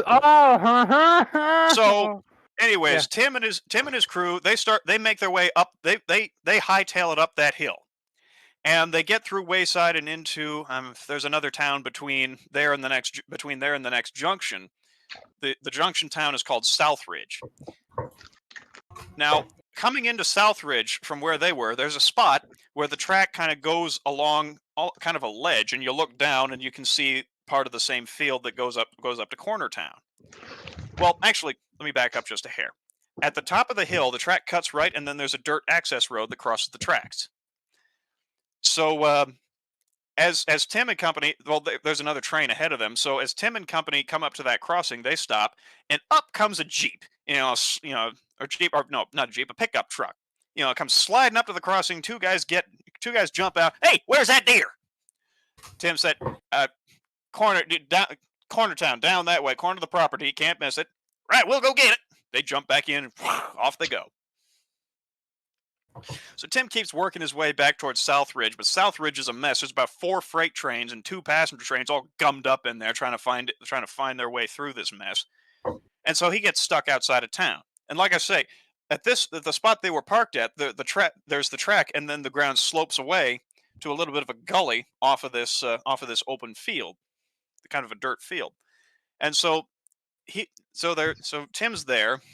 His brakeman and his girlfriend brakeman's girlfriend are on the back of the train. And the brakeman's girlfriend is what Tim describes as a bit of a bunny hugger. Well, they're stuck there. They're trying to get the trains all sorted out. And Tim looks down below him, and here comes that pickup truck backing into this little gully. And it stops. And the 2 guys get out, and they drop the tailgate of the truck, and they pull the deer out. Oh no. And they start getting these black cases out, and as Tim put it, they open the cases up, and shing, out come the knives, and they get to work on it, field dressing it right there. Knife goes in, let's come out. Tim looks around, and he sees his brakeman's girlfriend is sitting in the gondola with her kind of a green look on her face, sitting with her head between her knees, and he's basically all he can really say is, "Please try not to throw up on my train." Yeah. So that's the deer story. What an experience. All right. I think I think we should move on to the next section. Yeah, anything else that needs to be? No? All right. No questions, anybody? Okay. Jimmy, do you want to say anything before we move on, or? Well, there is another fun little part of that story from Jake Abel's perspective. Finish that up. All right. So like I say, Jake Abel was running that 1 passenger train with a 4-year-old on board, so he was going to avoid Cornertown at all cost. Somehow he manages to get through the mess at Southridge. He starts heading out towards another part of the railroad, hoping he can get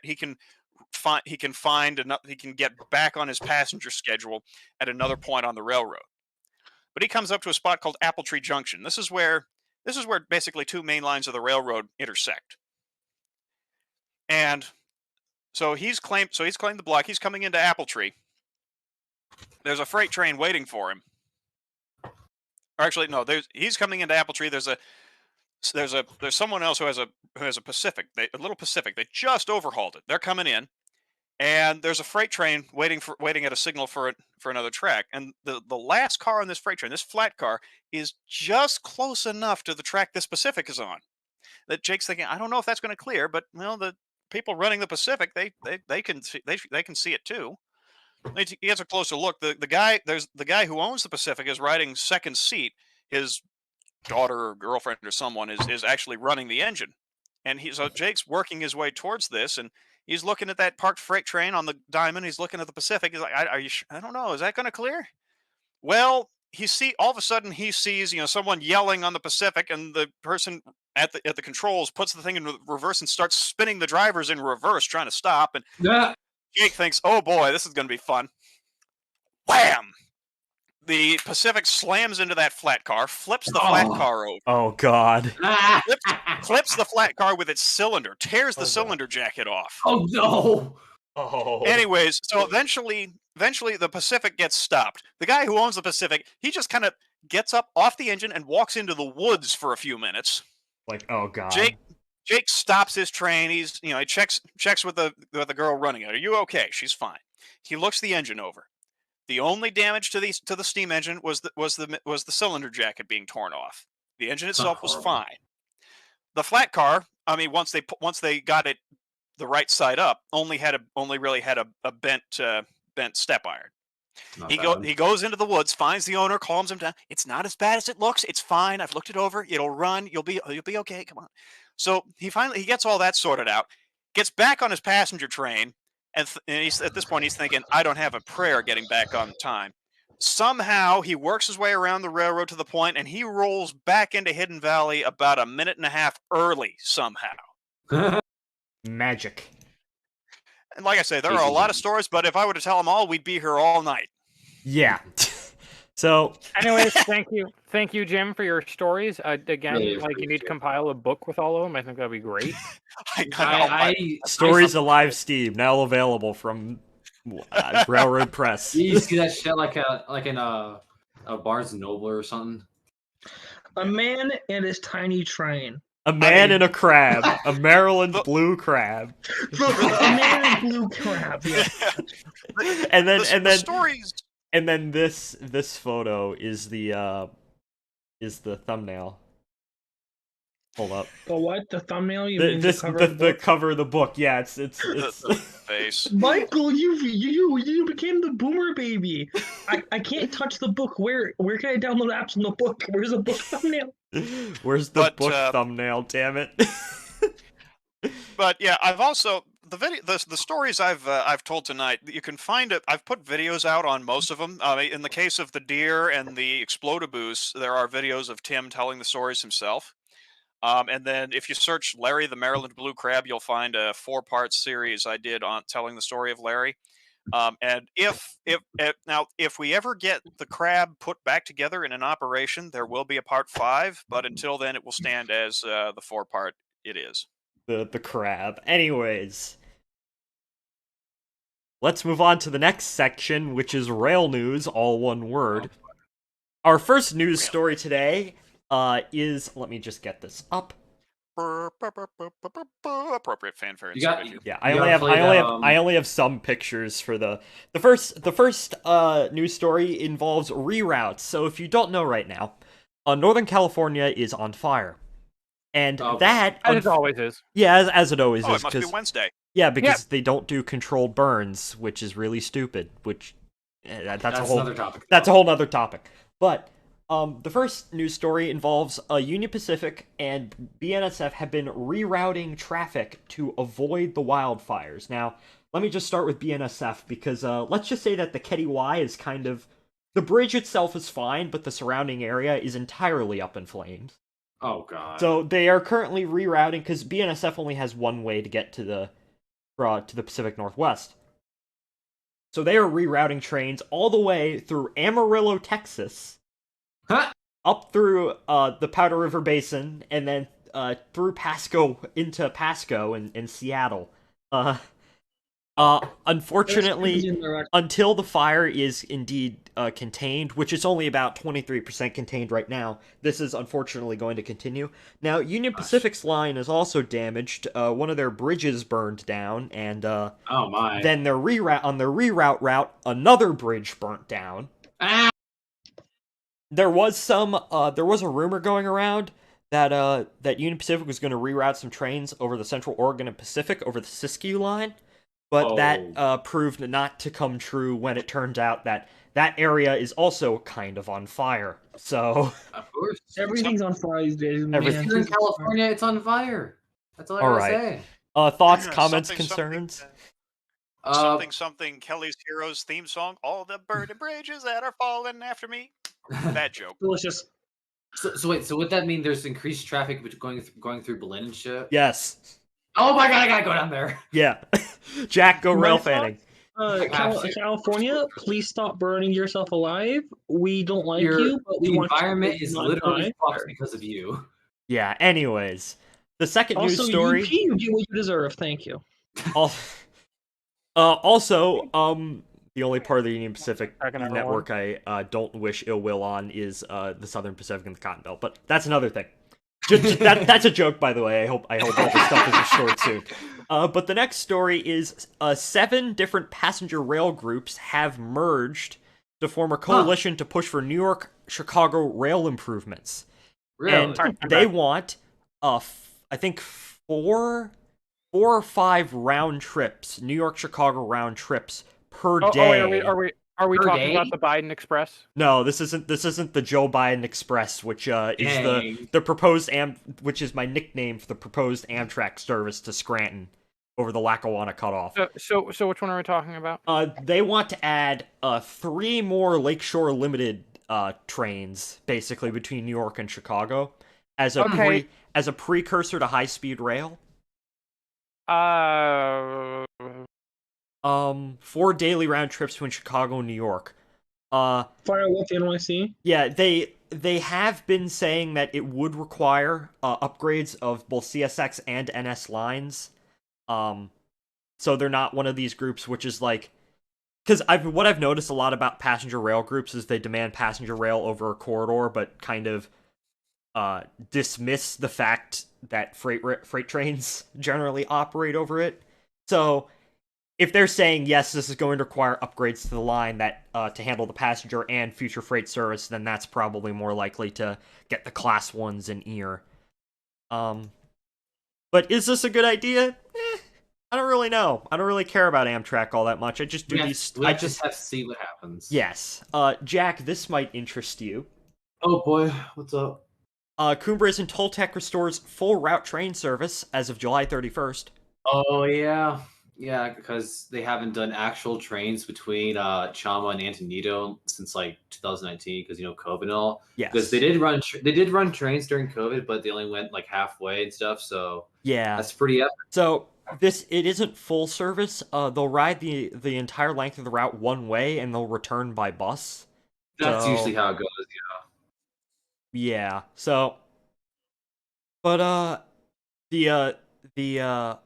luckily the all train trip will also continue to be offered. But this is It's very usually an epic. overnight thing. Yeah, this is very epic. Cumbres and Indeed. Toltec. I want to get out there eventually.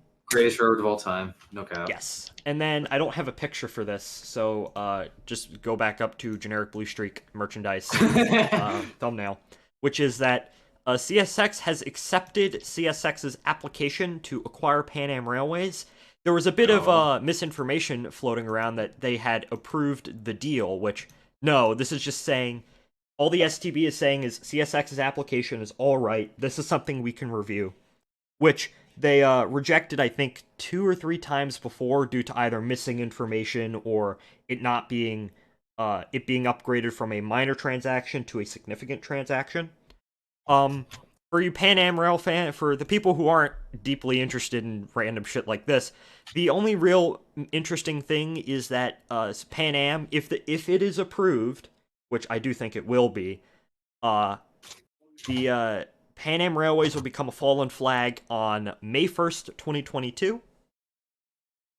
Also, Governor Mills of Massachusetts has come out with a ridiculously long letter explaining why he wants CSX to take over Pan Am Railways. Very good. So does Mechanicsville, New York Mayor Dennis Baker, which says that CSX will take needed infrastructure improvements across Pan Am's network, and he hopes that it will also increase jobs in his town. And then generally the direction is that more people generally by far support this than deny it. There are a few people who don't want this to happen. But that's going to happen with every deal. But Pan Am Railways kind of, let's just say that Pan Am / Guilford is a very complicated railroad. Interesting. It is. It's stupid. It's a huge monopoly and all that crap. Not really, but at the end, the last news story is that the railroads and the unions have been negotiating for the latest round of disputes over miscellaneous stuff, mostly crew size. However, it is it is going to arbitration, which basically means that all the unions are going to get together with the railroads, with some government officials. They're going to be forced into a room with one another and hammer out a deal. So yeah, that's generally the news. If anyone has any other news or thoughts on the news, well, go ahead. Fucking, hey, new fallen flag, let's go. Can't wait for the Foamers to suggest a new heritage unit, like a grand total of 1 minute after it's gone. Okay, so there's that. Lakeshore Limited, again, here's my big, not issue, but observation. Amtrak has always been that one mode of transportation that everybody kind of knows about, but it's not the forefront of their mind when it comes to traveling. I don't know why they do. Is there enough demand for this? Is always my question, because adding 4 extra trains kind of seems a bit much. Or 3 extra trains. But Either or. I mean, 3 extra trains multiplied, like, that's still like implying that there's a lot of people that like want to see this, run. Like That's But which, yeah, Jim. well, that's sort of where my thinking takes me. Is this a matter of is this a or is this raising the service to meet the demand, or are they hoping by having more service that they can create the demand to justify a dedicated high speed line? And of course, bear in mind building any sort of high speed line, considering I mean, New York to Chicago is not exactly all cornfields. You're going to run into a lot of not in my backyard kind of things going on. you also Eh, have to point out that these are heavily, because from New York to, I think, Cleveland, it's the CSX water level route, and then from Cleveland to Chicago, it's the Michigan line for Norfolk Southern. Those are incredibly busy. Busy enough that it warrants triple track in a lot of places for freight trains. And I So think is I think this is a and while mistake. they did say that they will talk with CSX and NS about adding capacity, is that's my main criticism of the passenger rail crowd, is that they seem to throw around project ideas without figuring out how it would affect freight railroading. They're like, oh, let's add a train here, but they don't realize the implications of adding a train here or there and what that does. Because passenger trains eat up capacity, and adding more capacity is incredibly expensive. Yeah. Well, that's where persistent scheduled railroading comes in handy because they're mashing three or four freight trains into one, so there's more room for the passenger trains. Even then, I mean, that's just one example of an argument I could see someone making. But then again, from what I've heard, most of the people who propose these passenger routes don't really have enough of an understanding of basic railroading to begin with to really be able to come up with that suggestion. yeah, like that's an argument that's been thrown around in opposition of CSX buying Pan Am. Like it would negatively impact passenger trains, and I'm like, how? CSX is going to install PTC on the entire length of the Downeaster, and they're also going to upgrade a fair amount of Pan Am's network. And generally, Pan Am already operates super inefficiently already. Pan Am, Yeah. That guy who runs around in the New York Central shirt talking about those pigtail bleepity bleeps. Bleepity leaps, my favorite. I remember he had a quote unquote statement about Pan Am. He was going on and on and on about how they run it 4.5 miles an hour, if that. And considering Pan Am and Guilford's history with Amtrak in the past, because, like, part of the reason there are many freight shippers in New England who just stopped using rail altogether when Guilford came in, because Guilford was just, well, they were Guilford. And there are many customers who have sent in letters, because I've been following this, saying we want CSX to come in because they were we will not use rail service as long as Guilford is providing it. But Amtrak is much the same way because of their big disputes with Guilford on the Conn River line and with the Downeaster in the 80s and 90s. So that's another story in and of itself.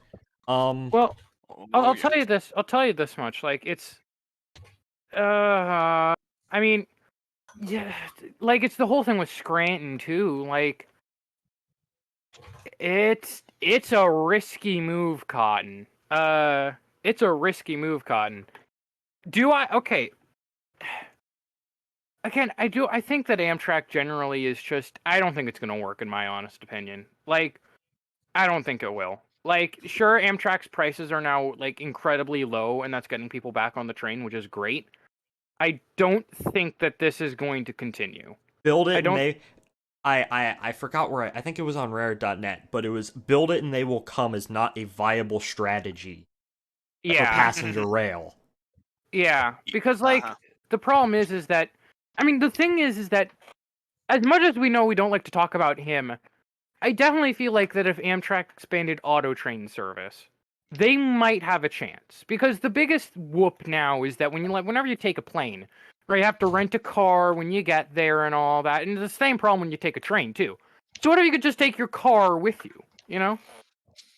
So Yeah. like, Now, supposedly Amtrak looked into that in the 1970s and decided against it. But personally, I don't know. I would think if you would, if on these, well, treat the things like you would a private car.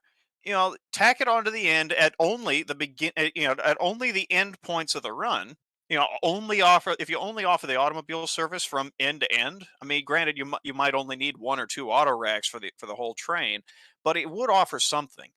I Although mean, you know, DC to Chicago on the Capital Limited. Now, granted, the Western trains would be a bit more of a problem on, but the Coast Starlight, they might have some Amtrak luck there. in 1975, they looked into it was actually the United States Railway Association that looked into this for Amtrak, and they looked into I think a Harrisburg to Chicago auto train and a Chicago to Denver auto train. They said, yeah, this is something that we could do, but they didn't really go much into it. They just said this is something that could happen. Another This is problem something with we could do, but another problem with the auto train, with like the universal auto train concept, is that what happens if there is enough. The problem with the auto train stops once along its route, which is in Florence, South Carolina, and that's just to restock. Imagine Mhm. demand gets big enough where it's on a certain corridor, say Washington to Chicago, where there's enough demand for a fair amount of auto racks to be attached to the back of the train, but there's also not enough demand to have its own dedicated auto train system, and the train is stopping every couple of 100 miles. The I feel like that would generally be a bit of an operational headache, not a nightmare, so to say, but just Well, that's why I say offer it specifically for people who are riding all the way, point to point. yeah. But even Now, then, that's I'm, granted on I'm like I say on the Western trains that might be a problem, but I no, think no, on no, no, some of no. the I understood your idea. It's just that yeah. even if you're not stopping every couple 100 miles and switching off cars, even if you just offer it end to end, I still think that might be a little bit of a problem. Not something that you could overcome it, obviously, but that's just something Mhm. that's I mean, honestly, anything to get people off of the airplane, I say, because Mhm. traveling. I mean, traveling by train. it's an I experience. it's an experience. I mean, sometimes you get ass pimples, sometimes you don't. Steven. Uh, but Oh no, I think everyone in here has ridden Amtrak has some story about it. I know well, I Jimmy, do. my well, experience was a wild ride and left me with quite the collectible. Let's just say that. yeah.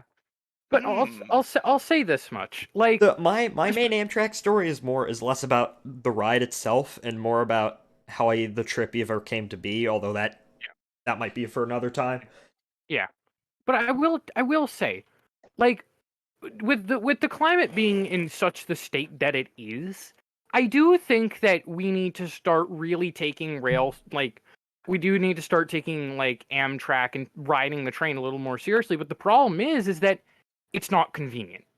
No. That's like I mean I it's not convenient. Either cities need to build up their light rail system or public transportation to get you to where you need to go once you're done on the big train, or we find a way that we can take our car with us and not a polluted substance. Because let's face it, especially in bigger cities, western cities like Los Angeles, San Diego, the whole state of California, where the automobile has become such a big part of life. We've kind of found ourselves in a bit of a rut.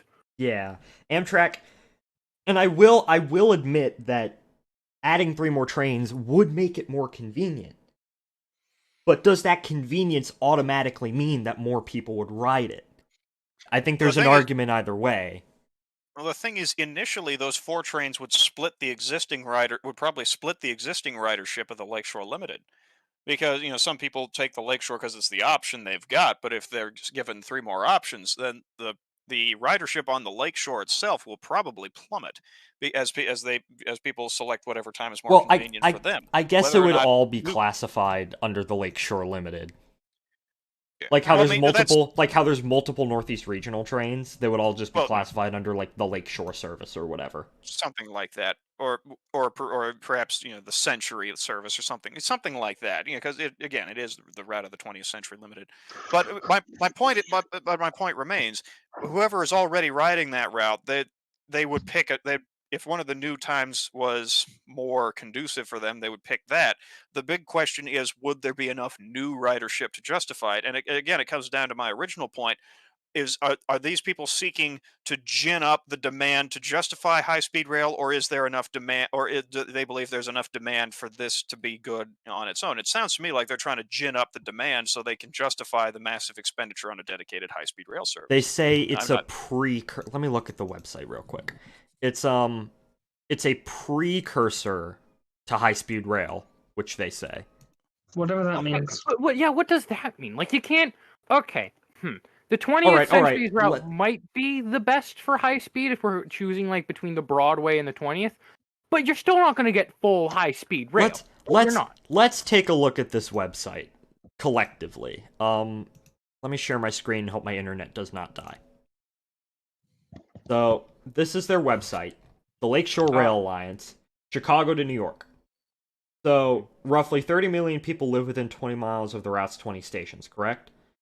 More frequent trains would allow a productive business trip to each major city, which is interesting because I recently read an article that Amtrak is not very good if you want to take a business trip. Well, no, it's not. Upgraded track, improved stations, and new state-of-the-art train sets would be needed. This would be an interim step if high-speed rail is built. Alright? I guess, but once you build high-speed rail, wouldn't you have to upgrade all of those systems? Unless you initially built them to handle high-speed rail, which... One train, but many overlapping corridors. What does that mean? There's a law, which I think it's Amtrak... Any train under, I think, 700... It's either 450 or 750 miles. Has to be in part funded by the states. And this is what... I think it's 750. 750. And this is what prevents Amtrak from starting corridor service on a lot of corridors and whatnot. If Joe Biden were smart, he'd get rid of that. But, like, New York... States have completed feasibility studies for New York, Buffalo, Cleveland, Chicago. So the basic idea, I guess, is that by serving the entire corridor with 4 frequencies, you could get around the 750-mile rule, and you would have regional trains, right? You would have regional frequencies. No, because like connect as many cities as possible. The Lakeshore Corridor is a series of overlapping corridors. So,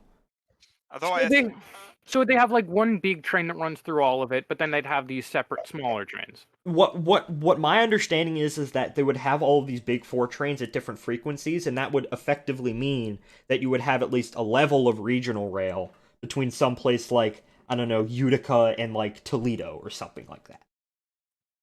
That's my general... I'm from Utica, and I never heard the term steamed hams. Oh, no, it's not Utica. It's not an expression. Why 4 trains a day should provide a base level of service? This is going to go up in flames. There is one word I have not heard out of these people. I've not seen. Actually, hit Control F.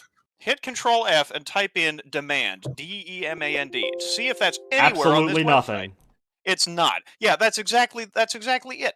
They're not talking about is there demand for it. They're saying let's do this as a precursor. It sounds to me like they want to do this whether people ride the darn thing or not. Hold up, there's some summaries. Ask Congress to add New York Chicago trains. There are summaries. All right, that's a bookmark. Demand. City-specific demand models. So in this, most likely to reasonably be demanded by host railroads. Yeah, that's... Therefore, a second... Demand model results. So this is your annual forecast. Average daily... Is that for now, or for... Hold up. City-specific demand This models. is. I'm going to say this now. This is a fascinating look into people who think they know trains but actually don't know jack shit. I bet there are some people in this who actually know a fair amount about railroading, but generally, so here's the station, here's the state, here's the annual ridership. Is this current annual ridership? I would assume.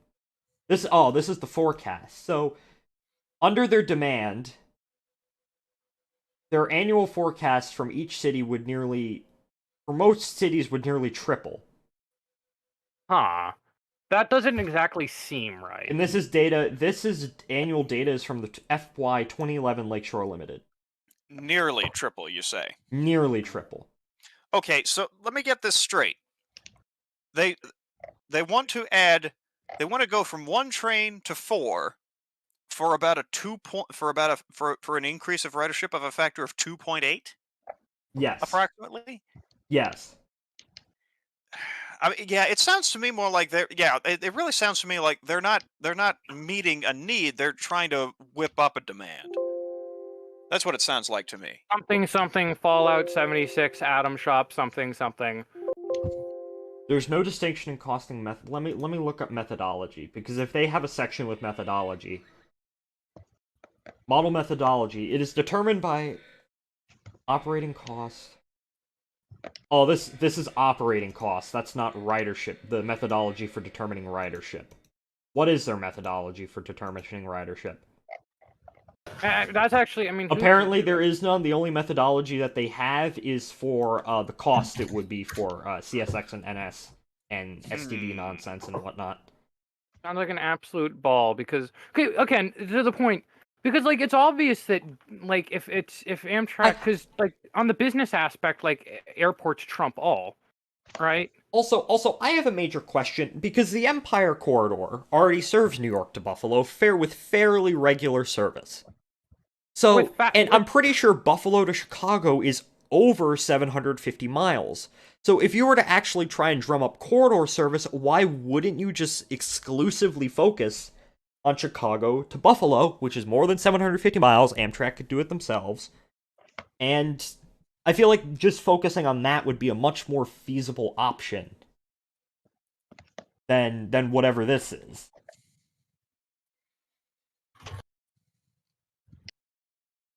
Anyways, final thoughts. My final thoughts are: do I think Amtrak needs to expand corridor service? Definitely. Is this a way to do it? Kind of. Not really. I Huge feel like fan of how they use stock images from like country, like generic cities. They say like, what is this? This is just small little observation I've noted. yeah. Right, This is they would want something like this for their trains. See, it's actually all right. Of course, by highway, but I'd imagine the rail lines are similar. By highway, it's 535 miles from Chicago to Buffalo. Ah. The only rail line I know in the country where it's shorter, where the distance between its endpoints, the rail line is shorter than the highway, is the former Wabash between Detroit and Kansas City. So keep that in mind. Though, if they somehow manage to lose 200 miles out of a 500-mile distance as the crow flies, they're doing something majorly wrong. Well, actually, let's go to Google Maps. So I mean, Pull up. what's going to be the big like? Who's going to ride these trains? That's the real question. That's another question. People going from because like if you're living in Buffalo and you need to get to like Chicago, like because the train ride's not exactly going to be short. It's going to be like what, 4 or 5 hours, right? Well, I'm thinking what they're saying is that by having these increased trains, the feasibility for someone going from like Buffalo to Erie, or Erie to Cleveland, or Cleveland to Toledo, or say Erie to like Rochester would make it much more easier to do. Though, one other thing I will point out, in this post-COVID world of ours, how often will actual physical business trips be happening now that companies have discovered that they can just get some people in suits, running from one place to another on a Zoom call, and not have to shell out the money for tickets and rental cars and hotel rooms and everything else. That's another thing. I mean, personally, I have a sneaking suspicion that New York City, as we've known it, is never actually going to come back because I think a lot of these companies are going to shift. I think there's going to be a major push towards work from home, online kind of stuff. That's yeah. And I mean, it's probably cheaper for companies too, right? Yeah, Oh, absolutely. rail I mean, passenger. In my theory, in my idea, passenger rail would have to become less like commuter and like business focused, and more you go passenger rail because you want to like go and see family in this city, or you want to go to this place on vacation or whatnot, and less about like because long distance Amtrak trains, nobody uses long distance Amtrak trains for business already, and that's probably more of a problem for corridors and commuter trains. I mean, about the only exception I can think of is is that one section of the Southwest Chief that BNSF desperately wants to unload on Amtrak, Raton Pass, I believe. Yeah. I love Raton Pass, but it's kind of a garbage route. Yeah. Southern Transcon's better, but that's another whole tangent. I mean, yeah. So I mean, at this point, like with businesses like moving, I mean, my dad is going to be working like in the next saga of the melancholy of Ryan Loebner. He will be working from home half the time. So like we're already seeing it happen. Like you can't, and I mean, tourists. I mean, I can tell you from a fact, like vacationers are just things like whenever you're planning a vacation, you have to plan things down very strictly, and Amtrak doesn't exactly have the best on-time performance. 36 hours late. Yeah. So like Amtrak, this whole proposal kinda seems a little far-fetched. It's fraught with difficulties. If you wanted to do something like this, I feel like there's a much better way of doing it. Absolutely. But yeah, I like the idea, but the problem with the idea is that it's kind of a garbage one. But yeah, no plan survives contact with the enemy. Anyone else want to say anything before we move on about any other news story we've read, or be ready for floods of foam on Cumbres Pass when they do the Victorian Roundup here. Jack is going to that, but he's not here right now. He's muted. Yeah. I mean, never mind, he's back. What? Jack, what are your thoughts on Cumbres and Toltec opening? Victorian Roundup. Oh, I'm doing that because why not? It's gonna be great. See, I think the visiting equipment will be, what is it, Rio Grande Southern 20. I won't see that though. It's gonna be doing. I think it's gonna be doing like a trains magazine charter. I forget. It's not gonna be pulling actual trains though. I think 20. Yeah, 20. Well, I think they're gonna have 20. They're gonna have the 260 Glenbrook from Nevada State. I think Dan Markoff's number 4 is going to be there, and then 168's already out there. Actually, and 315, which is going to be dressed up as DNRG 425. Yeah, they did a double header with 168 and 425 the other day. And it's going to happen again. They're going to do that. It's going to do a dinner. Both of those are going to do a dinner train, I believe, for one day, for one night, and the other night it's going to do an overnight train from Chama to Antonito at like 10 at night to like some like 4 in the morning or something like that. That sounds like an absolute ball, and I want to be on board for that. I wouldn't mind riding that, not gonna lie, but every single ticket for every single ride-in event are gone. You cannot. I checked like a long time ago. They're gone. Rip. Oh, who knows? They might do what Strasbourg did with the tickets at the throttle tickets for 611 in 2019. They might add some stuff. Well, I'd rather be trackside anyway. So well, to borrow a phrase I once heard from a guy giving a shop tour at the Strasbourg Railroad, when people are waving $100 bills in your face, what can you do?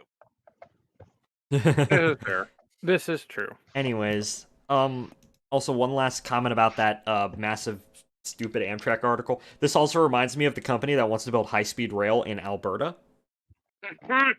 Alberta has like who's gonna ride the fucking polar bears? My thoughts exactly. But that's a whole nother thing. Anyways, is it time for caboose reviews? Is it Steven, are you here? Oh, yeah, commercial reviews. No, where's Jack, though? The spam ping Mr. Oh wait, it's caboose review time. Oh shit! Confused reviews. Let's go. All right, this is our Alright, first first- caboose. We didn't have many first submissions caboose. because it was kind of last minute. First Well- caboose. We got a classic Bruns Northern I was going to say Kupla. Wait, I'm stupid. I don't know caboose classification very well. It's a- Classic Bruns Northern caboose. Yes. 10 out of 10. But nothing else to be I love said. its little bleeding pimple it has on the roof. Very nice. I find it interesting how all the windows, except for the I ones know, on it's top really there, they're all janky. boarded up. Why? I don't know. BN is It just will be being a BN. 10 out of 10 if it had another window on the other side of the car. I give it 10 out of But 10 because It's give green, I give so it 10 out of 10. I give it about a 6. It's a 6 out of 10 because it's just a generic Burlington Northern caboose. The windows kind of make it look a bit ugly. But I do like the green, so 7 out of 10. I'll give it. It's not easy being green. I'll give it a Kermit out of 10. Next Jimmy? caboose. Next caboose. Did- Oh, okay. Classic. This is Grand. okay. My first thought is this was definitely from a converted boxcar. I Looks wouldn't like be it. Also, speed letter wooden caboose with the speed lettering. That's also really eppin'. Oh, Yeah, oh, because I- apparently they lasted in the late 60s, and the stupid idiot who I hate so much, 550 is proud about that, despite the fact that wooden cabooses on the central of Georgia survived well into the 70s. I also Right, like the windows, kind of. I'm giving this caboose an 11 out of 10. I think. I'm giving this a 4 out of 10 because dumber than a gorilla. So next. I'm caboose. giving I give this 12 out of 10 I'm giving this an 8 out of 10. because I Rio guess. Grande is Fucking hate great. So Yes. let's move on. Well, Also, it's Jimmy. it's not narrow gauge, so I rate wide. Wide. Also, give it wide. also, I Perfect. love how the Rio Grande's original goal was to build to Mexico City, and then the Santa Fe took the route. So they're like, yeah, let's just go in an entirely different direction. Yeah, let's just go to Albuquerque. So at the Alabama Midland, yes. Okay, this one is submitted by a very special Coda 260. Oh, look 0 at out the of 10. guy. Move on. Let's move on. Terrible. He smoked a bit too much green mama. I give him a solid 10 out of 10. I'll give it a negative 6 out of 10. Negative, yeah, negative 4 out of 10. This is Hey, also yo, a it's submission from Kirby. Coda. Hey, it's Kirby. Oh, it's Oh, my 0 boy. out of 10 because it's horrible. Caboose, happy. caboose with number 1, the caboose is warped. Number 2, he has eyes and teeth. And Negative no nose. 2,000 out of 10. No, 3, that this is a very decrepit caboose. Negative, Remember negative, when negative this 200 out of 10. Southern He's also- caboose they restored to Savannah, which makes it great. He's also has 2, not it on the has wheels. eyes. 3, it's so happy. Its optimism is scary, and I'm very envious of his optimism. I give it a 5 out of 10. I give this a DeviantArt OC Starlight Express DeviantArt OC out of 2. High style, high smile. That's me out of 10. There we go. Okay. Is that all for caboose? That's reviews? all for caboose reviews, unless anyone has any Mm. more caboose. The caboose has been caboosed. Yep. Yeah, we should have thought I've that already out made more, my comment. but that's okay. Wait, Jimmy, do you have a caboose you want to share? I think I already did with the Explodaboos. Yeah, the Explodaboos Explodaboos is 40 out of 10. yeah, 2700 out of 10.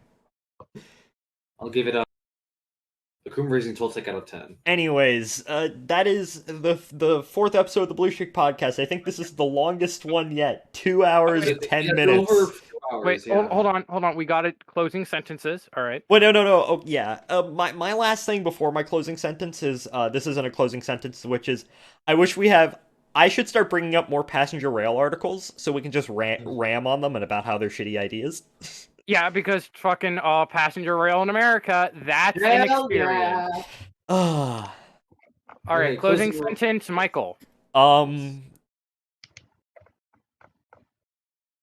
I have no. I'm gonna be in Georgia next week, so I'll actually have literally something for to show next week. Once. Very holy good. shit. All right, Fulor, closing sentence. I still don't know what cabbage tastes like. Very good. Steven, closing sentence. Wide smile, shit style. Jim, closing sentence. When hanging around live steam railroads, watch where you're stepping and make sure not to step in front of a piece of moving equipment. An Okay. ankle is a terrible thing to waste. Wait, can I revise my closing sentence? And I Yes. as well. Yeah, okay. Chris Chan was arrested today. Oh, that's right. That's right. The internet is over. We can all go home. On a Monday, I was arrested. Oh, Very good. I Alright, have to Valor. bring this up. It's just law. Steven, I took a really big poop in the toilet. You should look at it. Jesse. All right. Oh, move into it, Jesse. And It's really big. Okay. and local what is it? Somali pirates plane derailed after finding steam locomotive, not stereo. All right. Disgusting. It's over now. Last sentence, not last